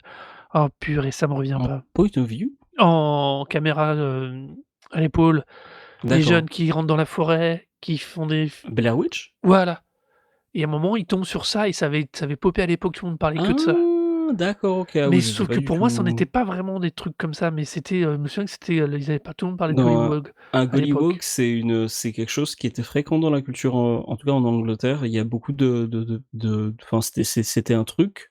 C'est le genre d'icône raciste en fait que tu retrouves comme étant une sorte de jouet et qui se retrouvait un peu partout, mais qui était, enfin voilà, enfin que les gens plus généralement blancs en fait regardaient en disant genre mais non, c'est rien de particulier. Alors qu'en fait tu regardes le truc, toi c'est des cheveux longs bouclés avec des grosses lèvres noires. Enfin voilà quoi, c'est clairement de l'iconographie raciste.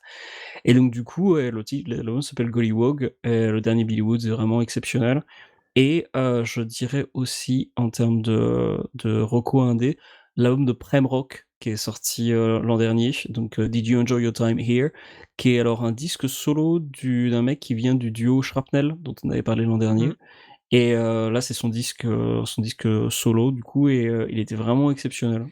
C'est beaucoup plus abstrait en fait comme type de rap, hein, en termes de production, mais c'est très très très très bien foutu. Donc je vous encourage vraiment à taper dans ça. Donc Ouais, Did You Enjoy Your Time Here de Prem Rock, Gollywog de Billy Woods et Outstanding Understanding de Rap Ferreira. et oui, ça nous fait encore plein de choses.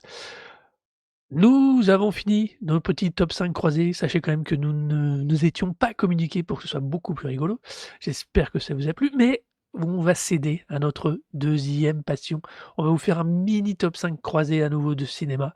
On va peut-être s'étendre un petit peu moins que sur les albums, mais quand même, 2025 a été une année étrange et riche et à la fois pauvre, je trouve moi au ciné. On va du coup vous faire un petit top 5 et je te laisse démarrer par ton 5e. Alors mon cinquième, c'est Une bataille après l'autre de Paul Thomas Anderson. Ouais. Donc film que je pense que pas forcément fait l'unanimité, mais dont beaucoup de monde en a parlé, et qui moi m'a vraiment vraiment beaucoup plu. Je connaissais pas super bien le boulot de Paul Thomas Anderson, mais ouais, Une bataille après l'autre, et vraiment je suis vraiment totalement rentré dedans. Le seul point noir de ce film en fait, c'est le fait que j'ai appris par la suite que toute la storyline en fait autour de l'évasion des migrants en fait au cours du film en fait est quelque chose qui a été proposé durant le tournage et qui n'était pas prévu dans le script original, ce qui m'a un peu laissé penser que Paul Thomas Anderson au niveau d'écriture de script il avait quand même manqué quelque chose, parce que pour le coup c'était des moments les plus intéressants de tout le film, et le truc qui fait que pour moi le début du film et en gros que le début et la fin puissent se rejoigner de manière intelligente et que les thématiques aient du sens, c'est vraiment ce passage-là en fait avec Benicio del Toro. Et j'étais vraiment très surpris d'apprendre par la suite que c'est pendant le tournage que Benicio del Toro en fait a proposé déjà genre mais tu sais, tu devrais faire ça, on pourrait faire un truc pareil, et qu'ils ont improvisé visiblement toute l'écriture de ce passage qui pour moi apporte énormément de choses en fait l'histoire et l'analyse du Ouais. film, et de la manière enfin de ce qui est dit en fait dans le film par rapport à l'engagement politique, au mouvement d'extrême droite et au mouvement d'extrême gauche. Enfin bref, voilà, c'est mon numéro 5, c'est une bataille après l'autre. Moi, alors là, pour le coup, là, pas du tout, parce que, je suis plutôt j'étais jusqu'i j'ai je suis je ce film me pose plein de questions, plein de problèmes, dans la construction, dans la même dans la réalisation. Il y a des choses que je comprends pas, il y a des effets, de montage, que je comprends pas, alors que, Boogie Nights, Magnolia, There Will Be Blood, enfin, Licorice Pizza, c'est tellement bon, quoi. Là, je comprends pas ce film. J'ai l'impression qu'il s'est fait, débordé par son casting, débordé par, le fait d'avoir autant de moyens et enfin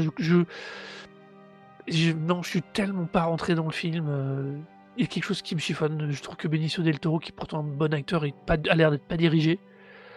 Je Ah, non. c'est ouf, ça. Ouais, mais j'ai un vrai feeling bizarroïde avec ce film, non. Ou alors peut-être Ok. que c'était le moment, mais non. Non, non, moi mon 5, alors par contre mon cinéma va être un poil plus, genré. Moi mon 5 c'est Wolfman, tu D'accord, vois? ok. Parce que alors oui, il y a ce film est pas une, truc du siècle, mais il y a un travail par, Leigh Whannell dans la réalisation que je trouve ultra réussi.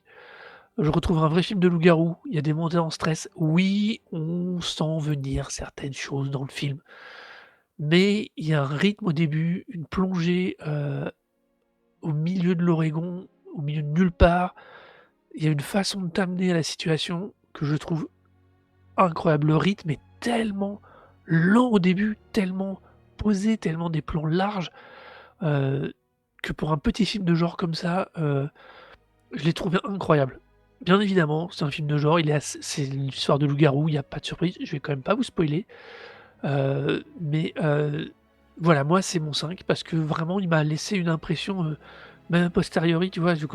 Quand j'en parle, je revois des plans, que ce soit les plans d'horreur ou les plans d'ouverture, il y a vraiment quelque chose que je trouve incroyable et je trouve qu'au final, il y a un truc dans le traitement du loup qui est un petit peu plus subtil qu'il n'y paraît, qui est un peu moins basique que ce qu'on pouvait s'attendre. C'est un Blumhouse, donc j'ai trouvé qu'il était un cran au-dessus qualitativement que beaucoup de leurs prods. Alors, Donc moi, c'est mon 5. en termes de film de loup-garou, je recommanderais du coup de regarder alors le film Werewolves, qui est un film de genre aussi tout à fait sans prétention, mais qui moi a bien fonctionné en termes d'horreur. Je trouve que la tension était bien foutue, alors Ouais. qui a comme rôle dans le, enfin, pas le rôle principal, mais en tout cas comme acteur le plus connu dans le lot de Werewolves, c'est Frank Grillo, hein, donc c'est pas forcément un film qui avait beaucoup de budget. Frank Grillo, c'est le mec qui joue, il jouait l'un des méchants dans les Captain America. OK. C'est un bon faiseur de méchants dans les films de super-héros et les films d'action. Et je trouve que Werewolves avec Frank Grillo, donc, qui était sorti du coup C'est en 2024, non? 2024, Ouais. ouais, je le recommande. C'est sans prétention, c'est pas incroyable, mais ça fonctionne bien. Ouais. Moi, mon quatrième, c'est Eddington de Harry Ouais. Astor. Pareil. Film qui a fait controverse quand il est sorti. Je me souviens quand les gens sortaient de la projection à Cannes, plein de gens disaient genre mais c'est nul, qu'est-ce que c'est que cette merde et tout. Et en fait j'ai eu pas mal de gens qui avaient des échos, qui donnaient des échos un peu négatifs. Du coup je suis rentré dans la salle en mode genre bah je vais être déçu. Alors que globalement moi j'aime beaucoup ce qu'il fait. Et moi j'ai beaucoup aimé. C'est un film qui a un discours intéressant justement sur le dialogue aux États-Unis, l'extrême droite, la montée justement des tensions et puis des théories de conspiration. Mais je trouve que c'est un film super intéressant justement sur comment les États-Unis fonctionnent Mmh. et ont du mal à fonctionner en termes de communication. Il y a un truc d'ailleurs qui est assez intéressant, c'est que autant d'un point de vue européen, c'est pas nécessairement super évident quand tu vois le film, t'as un peu l'impression que les gens exagèrent, qu'on peut dire qu'il y a une exagération en termes de la manière dont les gens ont de communiquer, à se hurler dessus des slogans politiques sans des fois comprendre exactement ce qu'ils disent. Mais j'ai eu l'exemple récemment, alors c'est un virage hors piste un petit peu dans ce qu'on va dire, mais j'ai eu un exemple récent du genre de discours extrêmement étrange qui peut être tenu par des Américains en regardant les réseaux sociaux. Parce qu'il y a un article que je suis tombé sur des gens que je suivais qui parlaient de l'avancée comment dire, des recherches sur la maladie d'Alzheimer. Ce qui moi m'intéresse, parce que ma mère est atteinte de la maladie d'Alzheimer, donc ça, quand je vois qu'il y a des avancées, ça m'intéresse parce que bah du coup bah bon, ça se touchera pas à ma mère, mais je préférerais que les gens ne souffrent pas de la maladie d'Alzheimer. Donc j'ai pu lire un article qui disait qu'effectivement il y avait des progrès au niveau des recherches et que on avait trouvé que on pouvait guérir la maladie d'Alzheimer qui avait été créée sur des souris de laboratoire. Donc c'est incroyable. Je me dis genre putain il y a quand même du neuf.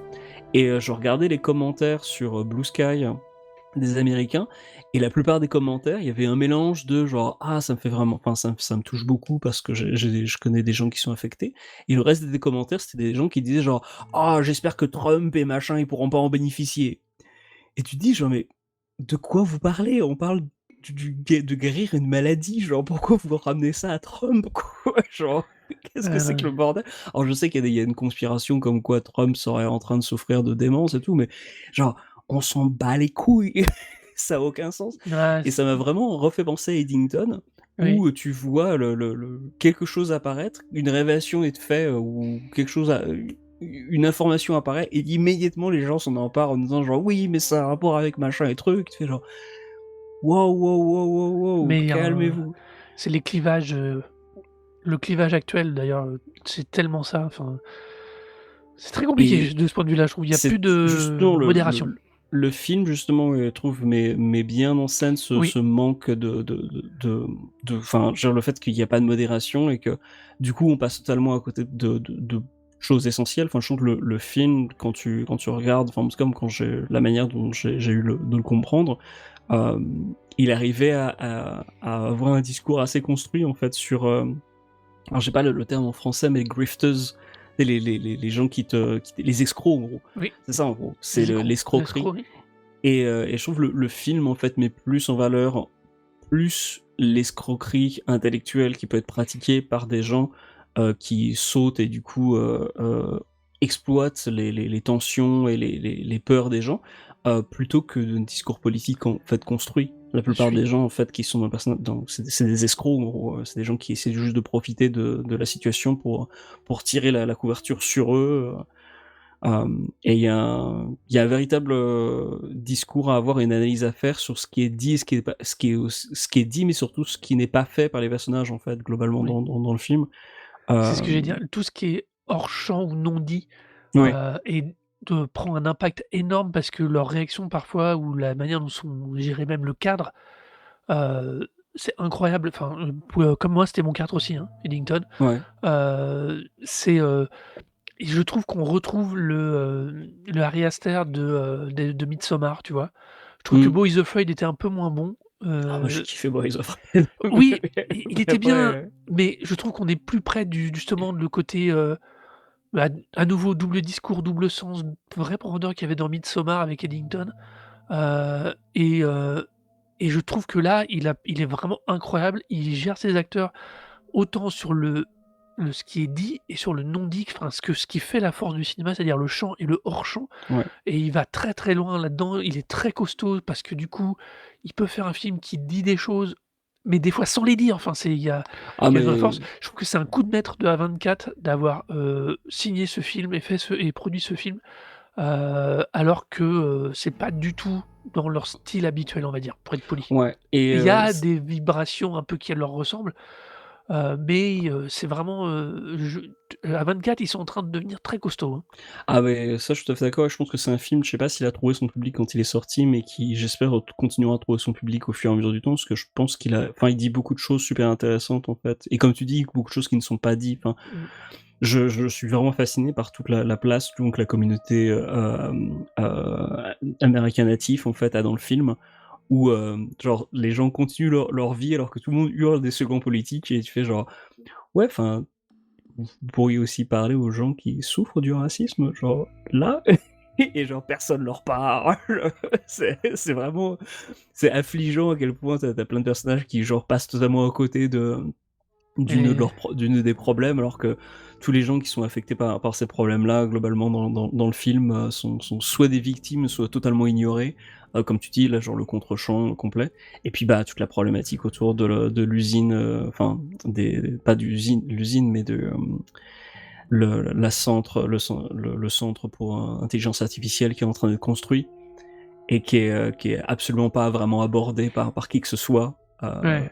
pendant tout le film, alors que c'est le truc le plus important qui est en train de se déplacer, se dérouler dans la ville, et tout le monde s'engueule et tout le monde se hurle dessus pour parler d'autre chose, alors que tu fais genre non mais il y a des trucs importants qui se passent quand même là, vous pourriez débattre sur ça, genre Non, non, non. mais Ah ok. alors, je veux pas te déprimer, mais le film a pas trouvé son public, hein. Il fait Je sais même bien, hein. pas il fait 25 millions de budget pour 13 de box-office, Oui, même mais avec c'est pour ça, hein. l'international.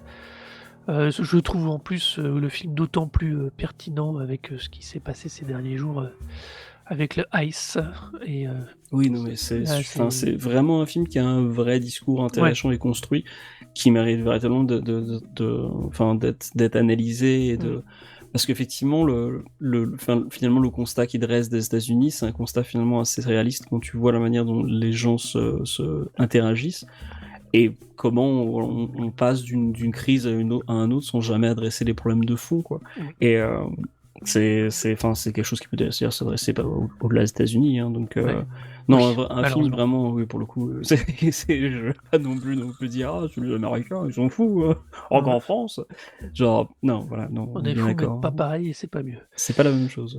Ouais. Du coup, c'était ton 4, on était C'est mon raccord 4, sur le ouais. 4. Du coup, quel est ton 3? Mon 3, c'est Mickey 17 de Ah! Bong Joon-ho. Ouais. Un film, alors je dois avouer, il a son numéro 3, aussi parce que j'aime beaucoup Bong Joon-ho, et je pense pas que ce soit nécessairement un si grand film que ça. En Ouais. revanche, c'est un film que j'aime beaucoup parce que c'est un film de Bong Joon-ho et j'aime beaucoup le cinéma de Bong Joon-ho. J'ai une petite histoire personnelle en plus avec ce film, parce que c'est un peu le film comment dire, d'un succès sur moi-même, d'un triomphe sur moi-même. Parce que quand je suis allé le voir en salle avec des amis, tout le monde, voilà, on s'est mis devant le film, et en fait, moi j'ai vraiment un problème en fait en salle. Des fois, j'ai du mal à me détacher en fait des trucs un peu horrifiques qui se passent à l'écran, et donc du coup, j'ai très très mal vécu l'introduction du film. C'était très morbide, c'est très drôle, mais j'ai fait un malaise en gros. Oh merde. J'ai fait un malaise. Donc j'ai fait genre ok, je peux pas, donc je suis sorti de la salle. Et puis voilà, j'ai pris généralement, je sors de la salle, je prends je bois quelque chose et puis je rentre et puis ça passe. Et là, ça n'est pas passé. Donc je suis ressorti Ouais.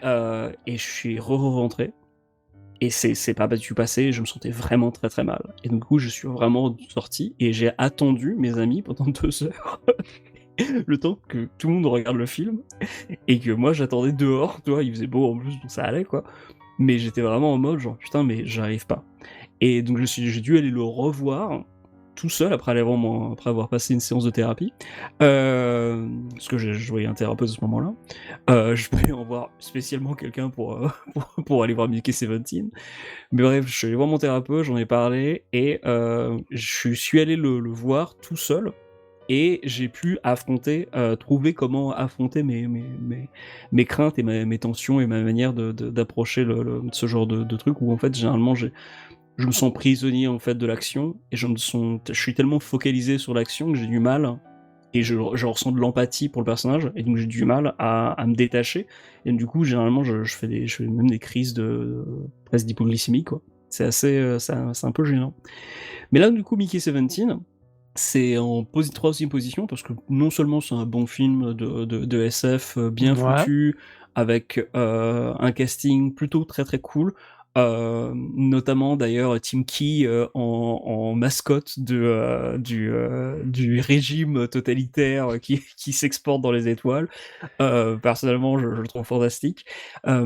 J'aime beaucoup, beaucoup, beaucoup le roi le Paddington. Je le trouve pas Paddington, Pattinson. Pattinson, oui. Oui, parce que Paddington enfin, c'est l'ours quoi. Oui, ça C'est ferait pas la bizarre même dans le chose. film. C'est pas exactement ça. Alors non, honnêtement, remplace-moi Pattinson par Paddington dans tout le film. Je pense qu'on aura eu un hit quoi. Mais bon, pour le coup, encore, c'est un film qui a vraisemblablement pas tant que ça trouvé son public.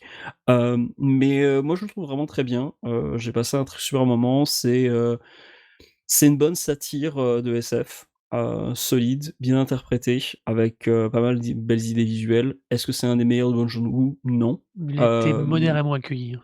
ouais, mais je trouve que c'est un film très très solide et je suis pas mécontent qu'il l'ait fait. Après, je pense que pour beaucoup, hein, les prods Riken, pour les réalisateurs, enfin asiatiques de manière générale, hein, parce que bon, on a pu voir ce que ça a donné pour John Woo et Choi Ark quand ils sont partis aux États-Unis. Comme d'habitude, quand ils arrivent avec des prods avec des gens qui leur disent genre ah mais non, on fait pas comme ça ici, on fait pas les choses comme ça ici. Bah ça donne pas nécessairement des super films. Par C'est Sean Wook nous avait donné c'était quoi Broker par un ouais. scénario du mec de Prison Break.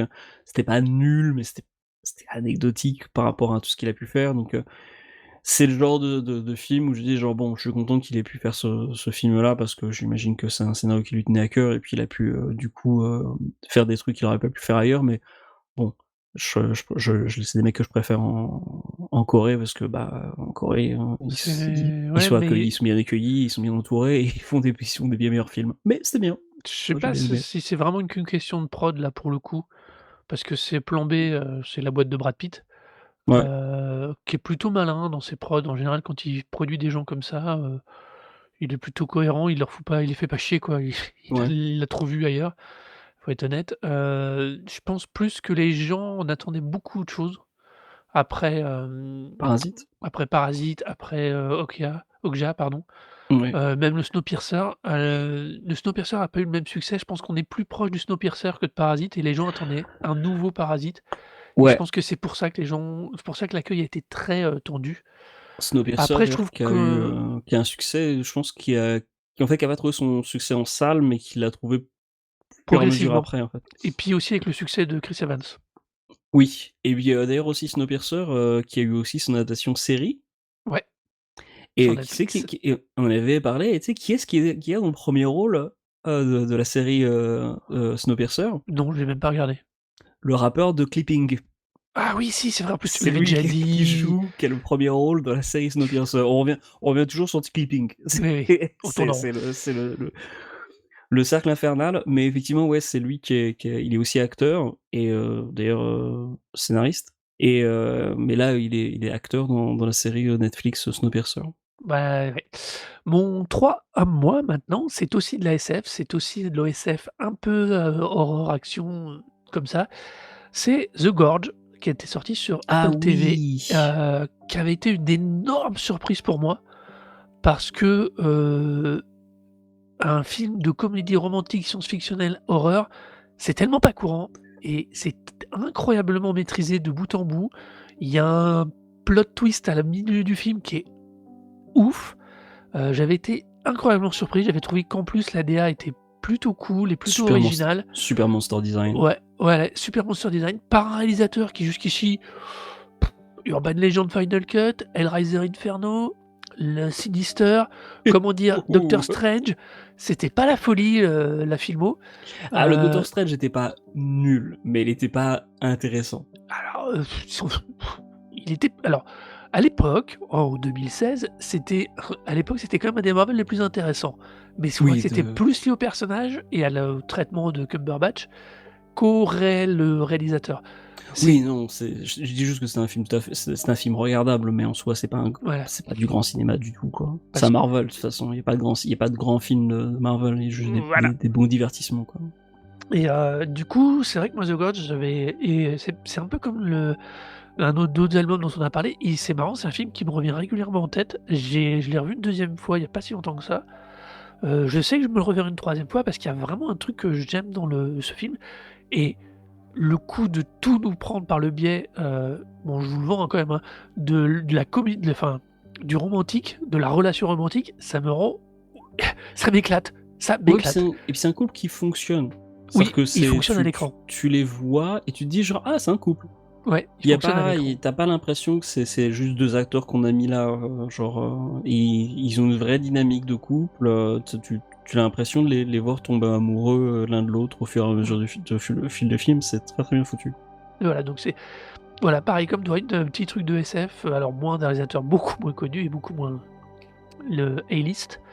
Mais voilà, moi c'était mon 3. Du coup, quel est Alors ton mon 3 toi? 2, donc Non, non, mon 2 du ton 2, mon oui. 2, c'est, Baby Girl de, Alina Regin. Ouais. que j'ai vu en début d'année l'an dernier et qui restait assez beau en fait. J'ai vraiment beaucoup aimé l'histoire, l'interprétation de Nicole Kidman. Aussi dans le rôle du mari, son nom m'échappe pour le moment, mais Antonio Banderas Oui. fonctionne méga bien. Euh, et j'aime vraiment beaucoup en fait cette histoire de femme qui se découvre du coup finalement ce qui lui plaît véritablement dans sa vie sexuelle et en fait pour qui du coup tout cela prend une place gigantesque parce que finalement il redevient au-delà de sa dimension de mère, de sa dimension de leaduse d'entreprise, elle apprend à devenir, sa part de féminité en fait prend une dimension tellement gigantesque en fait que ça menace en fait de tout briser parce que elle est face à quelque chose qui est une véritable révélation dans sa vie personnelle, quoi. Et je trouve le film très intéressant, en fait, de la manière dont tout est mis en place.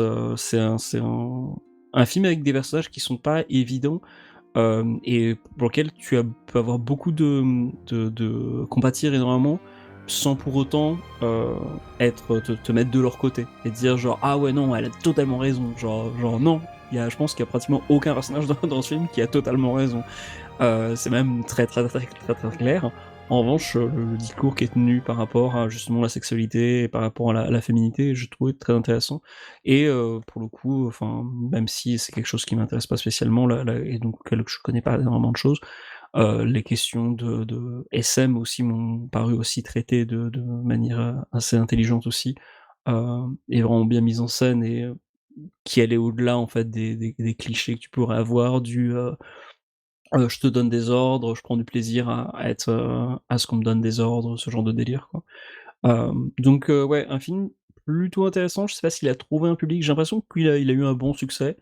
Je pense qu'il y a quand même beaucoup de choses à dire, justement et à discuter de comment, Nicole Kidman est présentée dans le film, en tant que femme. Mais pour moi, c'est un film qui avait pas mal de choses à dire et qui m'a interpellé. Oui, alors, budget 20 millions, box-office Ça va, hein? 64,7, donc Tranquillou, hein? réussi. Gros effet, de grosse hype avec autour de grâce à la Mostra de Venise, autour de la prestation de Nicole Kidman. Je dois t'avouer que moi, le film m'a pas emballé de plus que ça. C'était un 24 encore, histoire de Oui, rigoler. bah, ouais. Par contre, je comprends et je vois, tout le travail de direction d'acteurs et d'actrices, je trouve que qui est incroyable sur Nicole Kidman qui je trouve là nous fait vraiment une vraie prestation tout en finesse, tout en justesse, qui est incroyable. Le problème moi, c'est que c'est tout le reste autour qui pour moi fonctionne pas. Je trouve que, comment il s'appelle? Banderas? Harry Dickinson, Ah non, Harry Dickinson? est nul. Enfin, je comprends pas. Alors, est-ce alors non, correction, je dis pas il est nul, je comprends pas bien, heu enfin, ma question c'est: est-ce qu'il a été dirigé comme ça?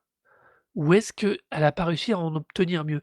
J'ai souvent l'impression, c'est pas qu'il joue mal, c'est qu'il joue en décalage. D'accord. Et du coup, moi, ça me sort Il a joué dans quoi d'autre? systématiquement. Il a joué dans quoi Dickinson? d'autre? Ouais. Alors Dickinson, Ah et heu, Kingsman, oui, mort Kingsman, non, Iron Claw, il jouait qui dans Iron Claw? David von Erich, mais pareil, enfin non, Kingsman, il est le Conrad Oxford, il est un des, prétendants qui est éliminé.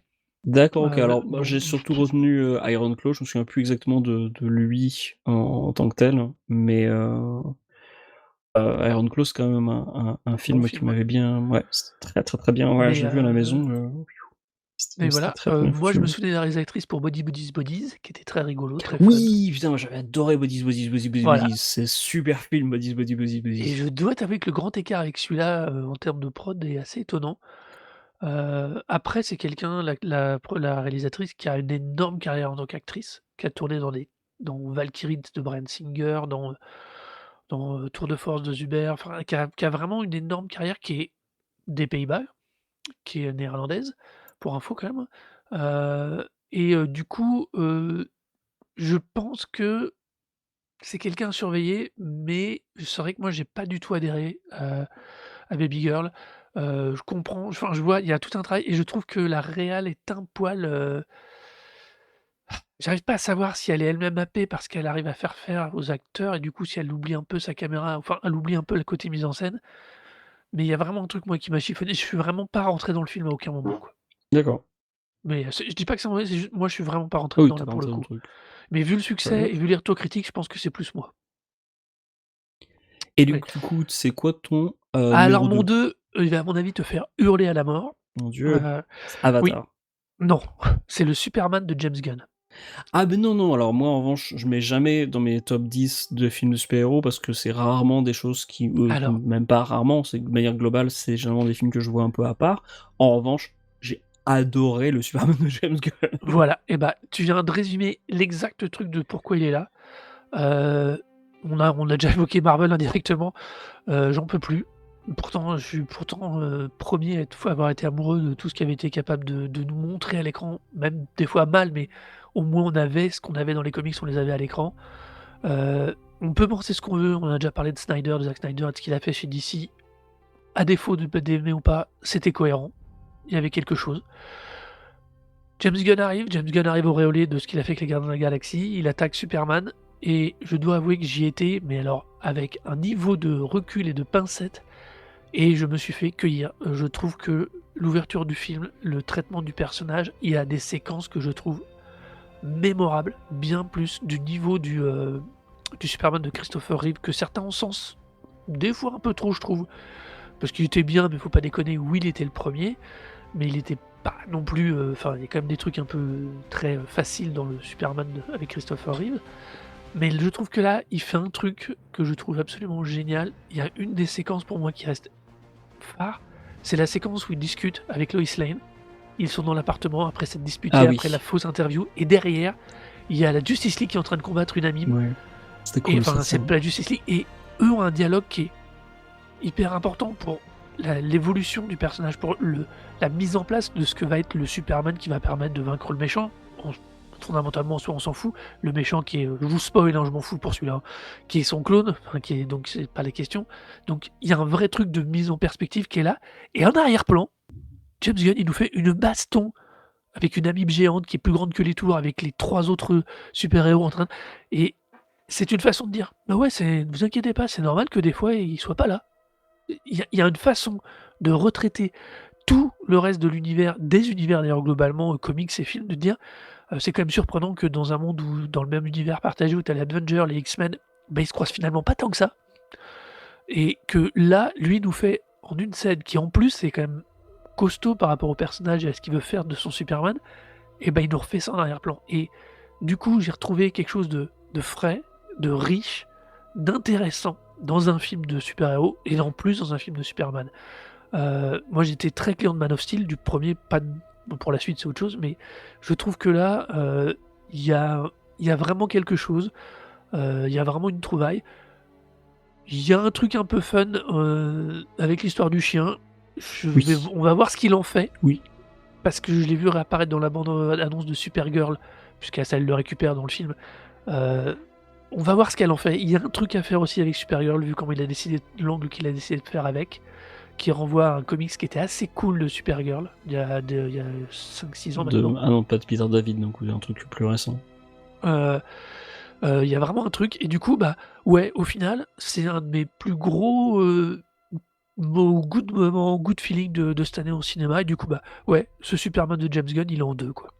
Alors, pour le coup, j'avais, un affect totalement différent par rapport à Superman quand je suis rentré dans la salle, puisque les trailers m'avaient hypé à un point, où directement, en fait, j'ai regardé le truc, et je me suis dit genre: «OK, ça y est, c'est le Superman que je veux voir».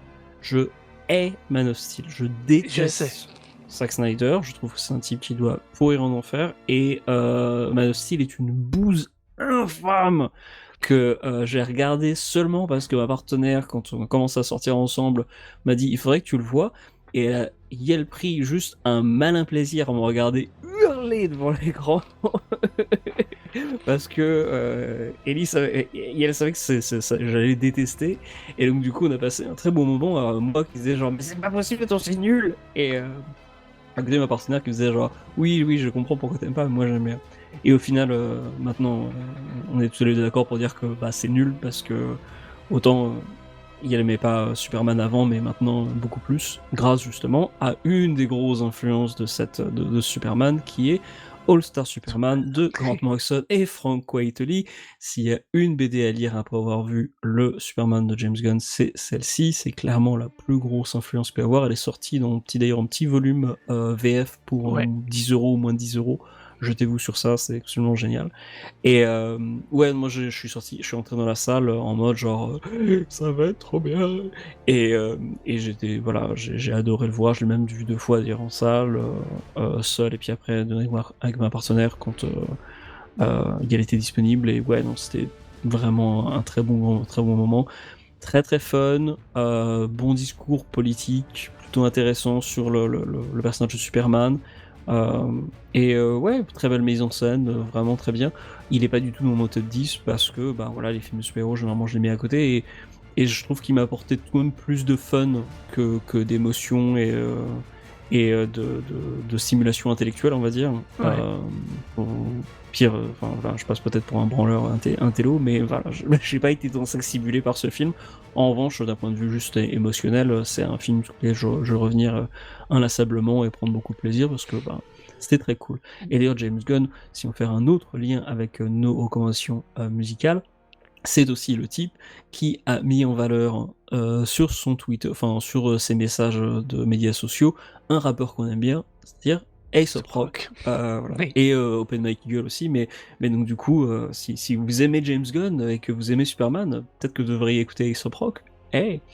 Mais bref, toujours est-il que voilà, je le rejoins, t'as quand même ton enthousiasme par rapport au film, même s'il est pas dans mon top. Ouais, non, mais disons que je connais les limites, entre guillemets, de ce choix, mais en même temps, comme je dis, on a grandi avec toute une partie de comics qu'on s'est fait un peu, on nous a vendu du rêve, on nous l'a enlevé et je trouve qu'on y retrouve quelque chose et il y a vraiment quelque chose que j'aime beaucoup, beaucoup, beaucoup dans ce Superman. Ouais, j'aime beaucoup le retour de l'idéalisme dans ce Superman, en fait. C'est surtout ça, en fait. C'est quelque chose auquel je pense toujours beaucoup maintenant en lisant des histoires de SF ou des histoires post-apo. Je sais plus qui est-ce qui avait dit ça, mais je crois que c'était quelqu'un sur Twitter qui avait parlé de ça et sur lequel je suis tout à fait d'accord. Je trouve c'est beaucoup plus dur maintenant d'imaginer des histoires où le monde va mieux et on arrive à pas nécessairement une utopie, mais quelque chose où on peut concilier nos différends et véritablement voir un avenir qui soit meilleur que de retomber dans les éternels, genre ah bah le monde il va être détruit et les gens en fait ils se détestent tous et puis c'est Mad Max et puis tout le monde va s'entretuer, genre ok, c'était intéressant dans les années peut-être 70, 80, voilà, parce que c'était nouveau et c'était une manière de contrecarrer comment dire, la propagande, genre guillerette de l'extrême droite, mais maintenant, ce serait bien de penser à quel point l'avenir peut être positif, et je trouve que le Superman de James Gunn contribue à cette vision-là, parce qu'il montre un Superman qui a véritablement une présence d'espoir. Alors, bien sûr, beaucoup de choses peuvent être critiquées par rapport à ça, mais il a quand même une place qui justement, et en plus qui s'ouvre à la critique, justement. Et ça, pour le coup, c'est certains des aspects du monde du film qui m'ont énormément plu. C'est que je vois ce film, je dis genre, voilà un beau message pour l'ensemble des gens qui regardent le film, au lieu de dire genre, non, les gens ils sont méchants et puis de toute façon les conspirations vont tous nous entretuer. Genre, non. Et si on regardait quelque chose qui peut être un peu plus positif, et je trouve que justement le film fait un très beau. Offre quelque chose d'assez enthousiasmant. Ouais. Du coup, quel est ton top 1 ? Alors, mon top 1, c'est Black Dog de Guan Hu, qui est un film chinois qui se déroule, si je ne dis pas de bêtises, en 2008, quand il y a les Jeux Olympiques de Beijing. Donc, tu connaîtras peut-être plus en date que moi. Mais en gros, ça met en scène en fait l'histoire d'un type qui revient après avoir purgé sa peine de prison. Il revient dans sa ville natale et la ville en fait est pris d'assaut par des hordes de chiens qui ont été abandonnés Et il y a notamment un chien noir qui est accusé d'être détenteur et d'être contaminé par le virus de la rage, que tout le monde pourchasse, et va se développer une relation entre ce mec, grand prix de justice, qui parle très très peu. Il doit avoir genre je sais pas combien de lignes de dialogue dans le dans le film, peut-être une dizaine, pas plus. Et ce toutou, c'est un très très très très très beau film sur justement la rédemption, trouver sa place, la masculinité, c'est absolument absolument magnifique, extrêmement touchant. J'ai l'impression qu'il a surtout fait sa petite tournée dans les festivals. J'imagine qu'en France, il a eu une petite sortie en salle, mais pas forcément énorme. Mais c'est un très, très, très, très beau film, je recommande très, très fortement de le voir. Les paysages sont magnifiques. C'est tourné dans un coin un peu désolé en Chine. Ça te montre toute autre facette de la Chine, en dehors des grandes métropoles. Tout le casting défonce. Le chien est exceptionnel. Enfin, pour le coup, si en plus si vous êtes quelqu'un qui est amoureux des animaux et puis amoureux des toutous, mais alors vous allez pleurer devant ce film, mais genre comme des cons, c'est magnifique, mais comme des cons dans le sens où c'est tellement touchant que je pense que c'est un peu, moi pour le coup je préfère les chats, mais il y a quand même quelque chose de vraiment unique et magnifique en fait dans la relation entre les deux personnes, et je pense que, enfin, je pleure pas beaucoup en salle, mais je pense que si on a un peu plus d'affinité avec les toutous, c'est mort, quoi. C'est des torrents de larmes qui finiront sur le siège, c'est juste pas possible.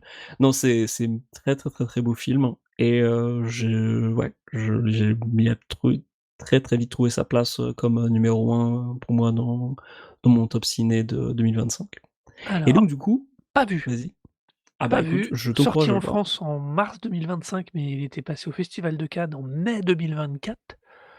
Pas vu du tout. Alors, je l'ai pas vu, mais j'ai trouvé l'affiche chinoise que elle j'ai vue, qui est superbe, mais du coup, j'ai absolument pas vu. Du coup, bah, pas trop d'avis. Je connais même pas le réalisateur. Attends, je vérifie ce qu'il Oui, a fait d'autre. alors le réal, quand tu regardes, alors moi je connais Heu, pas du tout sa filmo, mais quand je il y a rien. regardais Ah les si, The affiches, Chief, The Actor and the Scooter. Ah si, ça me dit quelque chose oui, ça. mais Bah non. tu regardes toutes les affiches et c'est l'impression que c'est que du blockbuster un peu débilos, tu vois? Dis genre bon OK, et là pour le coup Black Dog ça a rien à Ah bah voir oui, avec ça, quoi. l'affiche a l'air, est ultra graphique, l'affiche chinoise en tout cas elle est ouf, elle est superbe. Mmh. Ouais, non, non, non, non, bah non, bah du coup je le note parce que pour le coup entre le pitch et ça graphiquement ça m'interpelle. Moi mon top 1 non, c'est un truc beaucoup plus récent qui est un retour d'amour parce que, d'un réalisateur que j'ai toujours adoré mais que ces C'est derniers temps Metropolis de non, Francis Ford Coppola. c'est le Frankenstein de Guillermo del Toro. Oui! Alors, je dois avouer que Guillermo del Toro fait partie de ces cinéastes que je suis depuis Chronos, donc faut être honnête. Carrément. Ah oui, voilà. Je l'ai pas vu à l'époque Chronos, je l'ai revu au moment de la sortie de Les Chines du Diable, du coup j'avais m'étais refait sa filmo. Heu, c'est quelqu'un dont j'adore le cinéma, j'adore le traitement graphique, j'adore les choix artistiques. Heu, mais je trouve que depuis Crimson Peak, qui était un film incroyable, qui est Ouais, d'accord, ouais. gothique à mort, qui est dans sa forme, dans son fond, enfin qui est incroyable. The Shape of Water m'avait un chouïa déçu, Ah ouais. dans le sens où, ouais, c'est bien, c'est cool, c'est léché, c'est réalisé, mais je retrouvais pas les trucs qui moi m'interpellent chez lui. Nightmare Alley m'avait complètement laissé à côté. Ah, c'était nul Nightmare Alley. Heu, J'ai passé un mauvais moment en le regardant, mais je retenais je que dalle. comprends ce que les gens ont vu dedans, mais moi je suis passé complètement à côté. Le Pinocchio était sympa, mais bon, Il c'est était Pinocchio. bien, Il était très, très beau, j'avais mais adoré. ouais, j'ai pas retenu grand chose au final, même si j'ai passé Voilà. un bon moment avec. À l'inverse, ce Frankenstein dont je n'attendais absolument rien est incroyable. Il retrouve le rythme, ce faux rythme qu'il a, il retrouve un monstre, il retrouve des choses et d'un seul coup, le film est beau, le film est fort, il y a quelque chose je suis, je retrouve le Guillermo del Toro que j'adore de L'Échine du diable, du Labyrinthe de Pan. Heu, il a plus de moyens, il a des très bons acteurs, heu, c'est enfin, moi, je suis, vraiment, c'est si je retrouve un cinéaste que j'adore avec une réalisation que j'adore, voilà, il y a pas à dire, c'est aussi simple que ça, quoi, donc il y a pas c'est tout, quoi. Il est parfait. Enfin, Je je suis tout à retrouve fait ça et d'accord. je me fais extrêmement plaisir, du coup, de retrouver le réalisateur, et de retrouver ça et rien que pour ça, ça vaut le coup d'œil. C'est un très beau film de plus de 2 heures, qui les vaut ces 2 heures, qui prend le récit, qui prend l'angle du récit original, mais qui s'en écarte, se dire avec une double narration et heu et du coup, je trouve que c'est vraiment un très, très, très beau film. Voilà, Ah, c'est aussi simple que ça, quoi. alors moi j'ai eu une année Frankenstein, parce que cette année, enfin en 2025, je me suis enfin lu le roman de Mary Shelley, Ouais, que j'avais jamais lu, ouais, et j'ai vu une adaptation, une des deux adaptations qui ont été faites au National Theatre, mince, je sais plus, je crois que c'est National Theatre en Angleterre, où il ouais, y avait eu une adaptation du Frankenstein par Danny Boyle, oui, où t'avais avec Cumberbatch sur scène. Cumberbatch et Johnny Lee Miller qui jouaient chacun en fonction des soirs en fait, qui faisaient le Qui alternait soit ou la l'un faisait créature ouais, ou le créateur. exactement. Et donc du coup j'ai vu la version avec Johnny Lee Miller qui joue qui joue la créature je crois, et Cumberbatch qui joue le Victor Frankenstein. Frankenstein, ou non l'inverse, j'ai vu l'inverse, donc c'est Frankenstein qui est joué par Cumberbatch, et enfin le monstre qui est joué par Cumberbatch et le professeur qui est joué par Johnny Miller, et ça m'a vachement interpellé, ça m'a beaucoup plu, donc du coup j'avais lu le bouquin et ça m'a vraiment bien plu, bien préparé pour voir l'adaptation de Del Toro parce qu'elle est plus fidèle au roman, mais en même temps, elle trouve vraiment beaucoup d'originalité en fait dans la manière, dans la relation entre les personnages. Tu retrouves vraiment la patte de Del Toro en fait Ouais, dans la relation entre le monstre et son créateur, et puis du coup Mia Goth qui est inclus beaucoup plus dans l'histoire. C'était très intéressant et je trouve que c'est une très très très très belle adaptation. Visuellement, il défonce. ouais. Honnêtement, je trouve que les effets visuels sont vraiment très réussis. J'ai vu un avis sur Blue Sky d'une personne de sinistre mémoire, je déconne, qui s'appelle Spire Yo-Yo, qui détestait les effets visuels, il trouvait ça nul à chier. Je fais genre, mais je suis désolé, je suis pas d'accord. Il y a trop de trucs qui sont extrêmement bien branlés en termes justement de mélange entre Numérique et du pratique. numérique et puis pratique, parce que du coup, il y a beaucoup d'effets pratiques. Ouais, ouais. Non, c'est un très très beau film.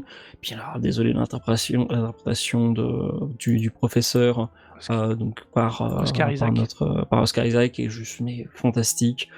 Il est au top, quoi. Ah non, Vraiment. mais je suis Non, et d'accord, puis même Oscar Isaac, Christophe Waltz, là, il aussi il c'est trouve parfait. Mais sa lui, il est toujours place. Non, parfait. ouais. Oui, pour le coup, c'est caractère acteur qui est juste, genre, tu le mets n'importe où et genre, Ouais. il sait ce qu'il a besoin de faire, y a pas de souci. Mais ouais, no, Oscar Isaac, c'est un de ces grands acteurs, pour le coup, de notre génération, et il est vraiment exceptionnel dans son interprétation. Donc, non. Ah, puis en plus, il y a le frère de Matt Mikkelsen aussi, Oui, Lars Mikkelsen, qui joue le rôle du Capitaine, qui est oui. plutôt cool aussi. Et puis, ouais, enfin, le Coco qui joue le rôle du monstre, Jacob Elordi, quelle tuerie, quoi. Non, vraiment, vraiment, super casting, tout parfait, vraiment, un de ces grands Del Toro. Je retrouve pour moi justement ce que j'avais vraiment beaucoup aimé dans le romantisme du chemin que toi t'as pas aimé de The Shape of Water. J'avais trouvé Alors, l'enchaînement personnellement Shape of Water et non, puis Clifton Peak et Shape of Water. Crimson... Ouais, Crimson Peak, Shape of Water pour moi c'est vraiment une doublette quoi, du Oui, bel oui, nickel. oui, oui, je suis d'accord avec ça. J'adore Crimson Peak pour le coup. Ah, Crimson mais Peak qui pour le coup qui est, je trouve, mal aimé quoi globalement. J'ai l'impression que personne parle de Crimson Peak alors que c'est un ça film défonce quoi. gothique, Ouais, qui est purement tellement gothique dans bien. tout et mais si tu pas sensible au style, les gens sont passés tellement à côté de ce film alors qu'il Mais est. c'est pas possible de passer à côté d'un truc pareil. Genre, Ah, les gens mais aiment pas Edgar Allan Poe. Enfin, et oui, les gens, mais c'était. non, les gens sont plus de cette sensibilité. Alors, je caricature en disant les gens, les Mais méchants, enfin, mais faut retomber sur TikTok. Il y a sûrement un TikTok Edgar Allan Poe. Genre, allez, genre, bon, ok, je déconne. Mais non, non, en non, vrai, il y a mais sûrement un TikTok Edgar Allan Poe. Mais non, Crimson Peak, c'est un film qui mérite d'être découvert. Je ah suis tout à ouais, fait ça c'est d'accord. clairement, c'est Shape of une tuerie. Water, il avait vraiment eu son petit succès à Ah bah, l'époque. Oscar du meilleur film, Oscar du Ouais, meilleur réalisateur, donc oui, il avait c'était eu. bien. Mais ouais, alors, en revanche, que toi t'as pas cité, mais alors du coup il a un rôle quand même un peu annexe, c'est le cabinet de curiosité. Alors si, Tout le monde a j'ai pas parlé beaucoup de gens ont de. chié sur le cabinet de curiosité, alors Ah non, que si tu veux qu'on aille jusqu'à là chez vraiment, Del Toro, moi je suis amoureux aussi de toute sa production télévisuelle pour ce qu'il a fait pour Netflix. Il produit 3 séries animées, qui se construit un univers qui s'appelle Trollhunter, alors en français, les chasseurs de trolls, les contes d'Arcadia, ah le oui, trio venu d'ailleurs, les contes d'Arcadia, Mages et sorciers, les contes d'Arcadia qui est en réalité une conclusion au téléfilm des 2 autres. C'est une enfin mon fils et mes enfants les a regardés, c'est incroyable, il construit un univers, il fait rebondir ça dans tous les sens, ça mélange plein de choses, c'est superbe et oui, moi je suis tout à fait d'accord avec toi. Le Cabinet de curiosité qui est une série anthologique où il n'a réalisé que le premier, je crois, je suis même pas sûr qu'il ait réalisé le premier. C'est vraiment, moi j'adore, moi je les adore. Ils sont pas tous honnêtement, égaux, mais c'est vraiment ils les non, adorent. mais il y en a quand même beaucoup qui sont très très bien, Ouais, ouais, notamment The Viewing, qui est réalisé par le mec qui a fait Mandy. oui, Réalisé et écrit par le duo derrière Mandy, qui est vraiment exceptionnel, avec Eric André, genre, qui sont piégés d'une espèce de conspiration presque Lovecraftienne. Puis The Murmuring, le dernier, oui, est exceptionnel. oui, Mais vraiment, vraiment exceptionnel. Et pour le coup, genre, et qui était réalisé par Jennifer Kent, ouais, qui avait fait, Balaboc, oui, The Babadook, et puis le film The là, Nightingale. The Nightingale, voilà, c'est le nom que je cherchais. Donc ouais, non, vraiment un truc. Je pense que The Murmuring, j'en ai pas du tout entendu parler en dehors. Enfin, moi, quand je l'ai vu, j'en ai parlé un peu, mais j'ai pas l'impression qu'il y a beaucoup de gens qui sont allés très loin en fait dans les cabinets de curiosité parce que bah ils ont pas accroché. Je sais pas à quoi ils s'attendaient, mais bizarrement ça a pas accroché. Les gens Et je étaient trouve que les deux derniers étaient fous quoi. les gens ont eu du mal avec, le choix du personnage du lot 36, le raciste de droite, d'extrême droite là, qui est le début du film, de l'épisode de lot C'est une 36 de bonne histoire pourtant dans mes souvenirs. mais oui, c'est une très bonne J'ai trouvé histoire ça intéressant. et le pareil, le Graveyard Rats, donc le deuxième, Trop bien Graveyard Rats. bah, ouais, mais les gens ont Il y a une vraiment pas version accroché noir et et ça a blanc d'ailleurs beaucoup décroché. il y a une version noir et blanc d'ailleurs de Graveyard Rats, paraît-il. Ah, alors, oui, il existe une version noir et blanc de Graveyard Rats, mais si tu veux une vraie version noir et blanc, achète-toi le Blu-ray 4K de Frankenstein. Ouais. Il y a une version noir et blanc, parce qu'au départ, Guillermo del Toro voulait faire son Oh. noir et blanc, avec un pas juste bascule en noir et blanc, exactement comme pour le Mad Max Fury Road. Il y a un retravail sur du noir. Il paraît que c'est une tuerie. Je suis en train d'essayer de le choper. Il paraît que ce Frankenstein noir et blanc est hallucinant. de Il est pas beauté. il est pas disponible chez Metaluna. Ah bah Il j'ai est pas pas encore. une boutique parisienne. Mais parce que faut que j'aille la voir, mais j'ai entendu parler de ça il y a seulement 3 jours, tu vois, donc Ok, faut que j'aille voir. va aller voir parce que Bah oui, oui. les cocos de Metaluna ils vont savoir exact si ça existe, ils vont savoir exactement où trouver ça quoi. Mais voilà, Enfin donc si ça peut se c'est. trouver. Du coup. Mais voilà, du coup, c'est la question du noir et blanc, bah, c'est comme, Murder Alley, Nightmare Alley dont on parlait. Au départ, il avait dû être fait en noir et blanc. Il aurait dû être fait entièrement en noir et blanc. Je pense qu'il aurait énormément changé l'appréciation du coup du film. Sauf que Netflix a dit: «Oui, mais non, on veut un film en couleur ou presque». Du coup, il a fait quand même un virage sépia qui est horrible dessus, je trouve, mais passons. Mais du coup, il a dit: «OK, je veux bien, mais rallongez de l'argent» et du coup, ils ont rallongé 3 millions. Bah tant mieux. Voilà, donc il a pu faire le film comme il voulait, mais après, on n'est pas obligé, d'apprécier ce film. Mais le Frankenstein, non, tuerie, tuerie, tuerie et faut vraiment que je trouve ce noir et blanc, quoi. Eh ben écoute, Et ce sera il a notre une combat. vraie il a un vrai, en ce moment, il a un vrai retravail à nouveau. Je trouve qu'il se rapproche beaucoup plus, de ce qu'il faisait avant. Enfin, je trouve qu'il retombe sur ces thématiques, il retombe bien avec un vrai plaisir, à nouveau de remontrer des choses. Je pense qu'il a tenté un truc avec, Shape of Water et Nightmare Alley. Il a tenté quelque chose, il a essayé de voir s'il arrivait à se faire plaisir comme ça et je sais pas, si vraiment il a, obtenu ce qu'il voulait. Mais en tout cas, je trouve que là, il revient vers des thématiques qui me semblent être un peu plus, comment dire? Plus les siennes, quoi. Bah, en tout cas, moi, j'étais vraiment, ultra convaincu, hein. Et pourtant je l'ai pas vu en salle, tu vois? Ouais, Je l'ai vu à la maison, mais enfin, j'étais à fond dedans, quoi. C'était très, très, très bien. ouais, ouais. Mais bon, voilà. Je pense que nous allons pouvoir conclure cet épisode sur cette dernière reco. Qu'en penses-tu? Oui! Vous pouvez retrouver l'intégralité de nos épisodes donc sur notre flux et sur la page recosic.lepodcast.fr. Venez vous retrouver aussi sur cette même page tous nos réseaux sociaux et venez nous faire des commentaires pleins. Venez nous dire ce que vous avez pensé finalement de ces multiples top 5 que nous avons fait pour conclure et cette année 2025 avant que nous repartions sur des épisodes un peu plus classiques pour 2026. On vous souhaite une bonne année autant que faire se peut pour vous et les vôtres et on vous dit à très bientôt. À très bientôt, bisous!